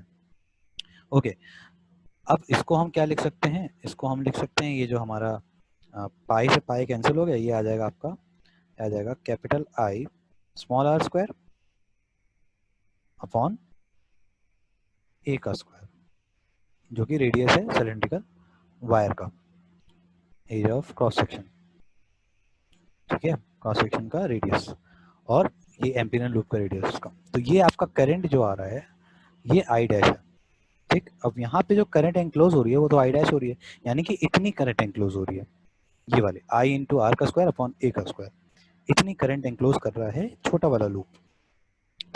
तो यहाँ पे देखते हैं हमारा मैग्नेटिक फील्ड क्या आता है, तो ये हो जाएगा B into l will be equal to mu not into, अब यहाँ पे आई आएगा कि आई डैश आएगा, आई डैश आएगा, ठीक है, बस इसको रख देंगे, तो फिर बी इज इक्वल टू क्या आ जाएगा, B will be equal to, ये आ जाएगा हमारा पहले तो b इंटू एल, एल क्या है 2 पाई आर, एल हमारा तो 2 पाई आर ही है भाई, एम्पीरियन लूप का एरिया होता है, एम्पीरियन लूप का आपका लेंथ होता है, सॉरी एरिया नहीं, तो म्यू नॉट, इसको एम नॉट ही रखिए, और एम नॉट ही रखिए, और करंट आपका जो आएगा आई डैश, उसको रख दीजिए आई का स्क्वायर, आई इंटू आर का स्क्वायर की पावर 2 अपॉन में ए का स्क्वायर, ठीक है। तो अगर इतना चीज़ें हो गई हैं, अब आप b को एक तरफ कर लो, r मतलब बाकी सारी चीज़ों को एक तरफ कर लो, तो आप पाओगे ऐसा कुछ, b will be equal to, b will be bracket में mu naught i upon 2 pi a की पावर 2 a का स्क्वायर मल्टीप्लाई बाय, ऊपर में ब्रैकेट क्लोज कर दिया, ऊपर में आएगा स्मॉल r, ठीक है, आफ्टर सॉल्विंग। तो यहाँ से आपको क्या मिल गया कि जो b है is depending linearly on r, r पे लीनियरली डिपेंड कर रहा है। और ऊपर की अगर हम बात करें तो यहाँ पे बी की डिपेंडेंसी कैसी आ रही है, ये कुछ किस तरह की आ रही है, B is inversely proportional to r ना, inversely, B is inversely proportional to r, inversely proportional to r, is it clear? तो हमें तो मेन यही निकालना था। समझ में आया इस क्वेश्चन को हमने कैसे किया? बहुत ही इंपॉर्टेंट क्वेश्चन था, इसीलिए इसको बहुत ही ध्यान से नोट करना, बहुत ही ध्यान से, एक बार में नहीं आया, दोबारा से रिवाइंड करके देखो, ठीक है, तो ये दो आपको डिपेंडेंसी मिल गई इसकी। अब अगर आपको क्या कहते हैं डिपेंडेंसी मतलब ग्राफ प्लॉट करना था, ये भी क्वेश्चन में था ना, ग्राफ प्लॉट करना है, तो ग्राफ हमारा कैसा हो जाएगा? देखो ग्राफ हमारा कुछ इस तरीके से होगा। सपोज यहाँ पे मैं बना दे रहा हूँ, ये हमारा ऊपर की एक्सिस है, ये हमारे बी वर्सेस आर बनाना है ना, तो बी वर्सेस आर ग्राफ बनाते हैं। तो हमारा ये जो ऊपर में है ये मैग्नेटिक फील्ड हो गई, और यहाँ नीचे जो है वो हमारा आर हो गया। ठीक है, आर क्या है? Radius of Amperian loop. जो आर डिस्टेंस है वेरी करती है, जो वेरिएबल डिस्टेंस होती है ना आर। तो ये कुछ इस तरीके से आएगा कि एक पॉइंट तक मैं एक पॉइंट बनाता हूँ, यहाँ पे एक लाइन बनाता हूँ जहाँ से वेरिएशन चेंज होगा। ये इसको मैं बना देता हूँ कुछ इस तरीके से, यहाँ पे मैं ऐसे लाइन एक बना दे रहा हूँ, उससे कलर से बनाता हूँ ताकि दिखे। यहाँ पे मैं लाइन बना दे रहा हूँ, देखो अब ये जो लाइन है, ये जो लाइन है मैं कहाँ पे बना रहा हूँ? ये रेडियस ए पे बना रहा हूँ, ए पे रेडियस ए है, ये जो लाइन है ये पॉइंट रेडियस ए का प्लॉट है। रेडियस ए है यहाँ तक, ये लाइन ऐसे बनी है समझ लो। तो यहाँ से यहाँ तक रेडियस ए है, लाइन मतलब जीरो से लेकर ए तक, यहाँ तक ए हो गया, फिर ए के बाहर यानी कि सेंटर। अभी यहाँ पे अगर यहाँ पे हो ना आप तो सेंटर पे हो, फिर यहाँ आते आते आते आते बाहर जा रहे हो। ठीक है, तो देखो इस तरीके से बनेगा ये, कि इसका ग्राफ जो है स्ट्रेट। पहले तो अगर हम loop enclose whether loop one की बात करें, अंदर उसकी बात करें, अंदर से हम बाहर जा रहे हैं ना, सेंटर की तरफ, सेंटर को पकड़ के हम बाहर की तरफ जा रहे हैं, तो वैसे हमको डिपेंडेंसी शो करनी है। सो वी विल, पहले तो हमारा डायरेक्टली प्रोपोर्शनल आ रहा है, तो ए तक तो हमारा डायरेक्टली प्रोपोर्शनल है, तो हम बना लेते हैं ए तक हमारा है डायरेक्टली प्रोपोर्शनल। इसको इस तरीके से बना लो, ग्राफ में रेड से बना रहा हूँ ना ताकि तुम लोग को दिखे क्लियर, थोड़ा सा मोटा बनाते हैं। तो यहाँ से यहाँ तक आपका डायरेक्टली प्रोपोर्शनल है, लीनियर बिल्कुल। ठीक है, उसके बाद क्या हो रहा है? उसके बाद आपका इन्वर्सली प्रोपोर्शनल है, तो इन्वर्सली प्रोपोर्शनल ग्राफ इस तरीके से बनता है। उसके बाद आपका यहाँ एक सेकेंड, उसके मैं ड्रॉ कर दूँ यहाँ पे, हाँ उसके बाद आपका ये इस तरीके से आएगा ग्राफ। ठीक है, तो ये आपका ग्राफ होगा। तो यहाँ पे आप लिख दो ये किसके लिए ग्राफ है, ये जो है ये B is directly proportional to, ठीक है, B इज डायरेक्टली प्रोपोर्शनल को DP लिख रहे हैं, DP टू स्मॉल r। ठीक है, और यहाँ पे magnetic field is inversely IP, inversely proportional to small r। ठीक है, इस चीज़ को नोट कर लो। इसके बाद हम क्वेश्चन का सेकंड पार्ट भी देख लेते हैं वो किस तरीके से होगा। तो ये वाला पार्ट सबको क्लियर हो गया होगा, मेथड क्लियर हो गया इस तरीके के क्वेश्चन को कैसे सॉल्व करते हैं। अब हम आते हैं इसके सेकंड पार्ट पे। ओके, तो इसका सेकंड पार्ट क्या कह रहा है? देखो सेकंड पार्ट क्या कह रहा है क्वेश्चन का। Calculate the ratio of the magnetic field at a point, आधा radius a by 2 above the surface of the wire to that point at a point a/2 below the surface। यानी कि हमको आधा रेडियस ऊपर उस wire के, आधा radius ऊपर पॉइंट पे हमको क्या मैग्नेटिक फील्ड आएगी वो बतानी है, और नीचे कौन सी आएगी वो उसका रेशियो दोनों का निकालना है, और बताना है कि कौन सी मतलब क्या वैल्यू जो है मैक्सिमम होगी उस मैग्नेटिक फील्ड की। तो इसके लिए डायग्राम तो समझ में आ गया तुम लोगों को? ठीक है, क्या हो रहा है? आधा रेडियस ऊपर जाना है, आधा रेडियस नीचे जाना है, दोनों पॉइंट को कैलकुलेट करना है, दोनों का रेशियो निकालना है। सपोज एक पॉइंट Q है, एक पॉइंट P है, Q अंदर है, P बाहर है। सपोज दैट पॉइंट जो P है वो लाई कर रहा है a/2 distance above the surface, आधा रेडियस ऊपर। ठीक है, और पॉइंट Q जो है आधा रेडियस नीचे लाई कर रहा है वायर के सरफेस के। तो मैग्नेटिक फील्ड अगर हम एट पॉइंट P की बात करेंगे at a distance r is equal to 3a/2, obviously 3a/2 हो जाएगी ना डिस्टेंस। हमारी जो रेडियस मतलब जो हमारा एम्पीरियन लूप जो हम लेंगे इसमें, तो उसका जो रेडियस होगा वो 3a/2 हो जाएगा। भाई a प्लस a/2 क्या होगा बताओ? a प्लस a/2 क्या हो जाएगा? 3a/2 ही तो होगा ना। तो वहाँ पे जो हमारा मैग्नेटिक फील्ड क्या आएगा एम्पीरियन लूप के हिसाब से, that will be equal to, मैं लिख देता हूँ ये जो हमारा बीपी यानी कि पॉइंट पी पे जो हम निकालेंगे, पॉइंट पी पे क्या हो रहा है, हम ऊपर चले जा रहे हैं ना, तो वहाँ पे एक्सप्रेशन हमारा कौन सा, पहली बात तो हम कौन सा फॉर्मूला यूज करेंगे मैग्नेटिक फील्ड का वहाँ पे, ये बात भी डिपेंड करती है।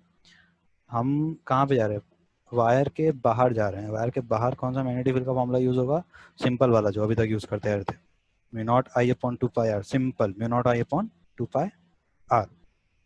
ठीक, तो यहाँ पे लिख देते हैं। अब यहाँ पे जो आर है एम्पीरियन लूप का, जो हम कंसीडर करेंगे एम्पीरियन लूप यहाँ पे, उसका जो रेडियस होगा this will be a plus a by two होगा ना, that will be equal to 3a/2 है ना। उसके अकॉर्डिंग हमारा जो एक्सप्रेशन आएगा मैग्नेटिक फील्ड का वो हो जाएगा simply mu naught I upon 2 pi are.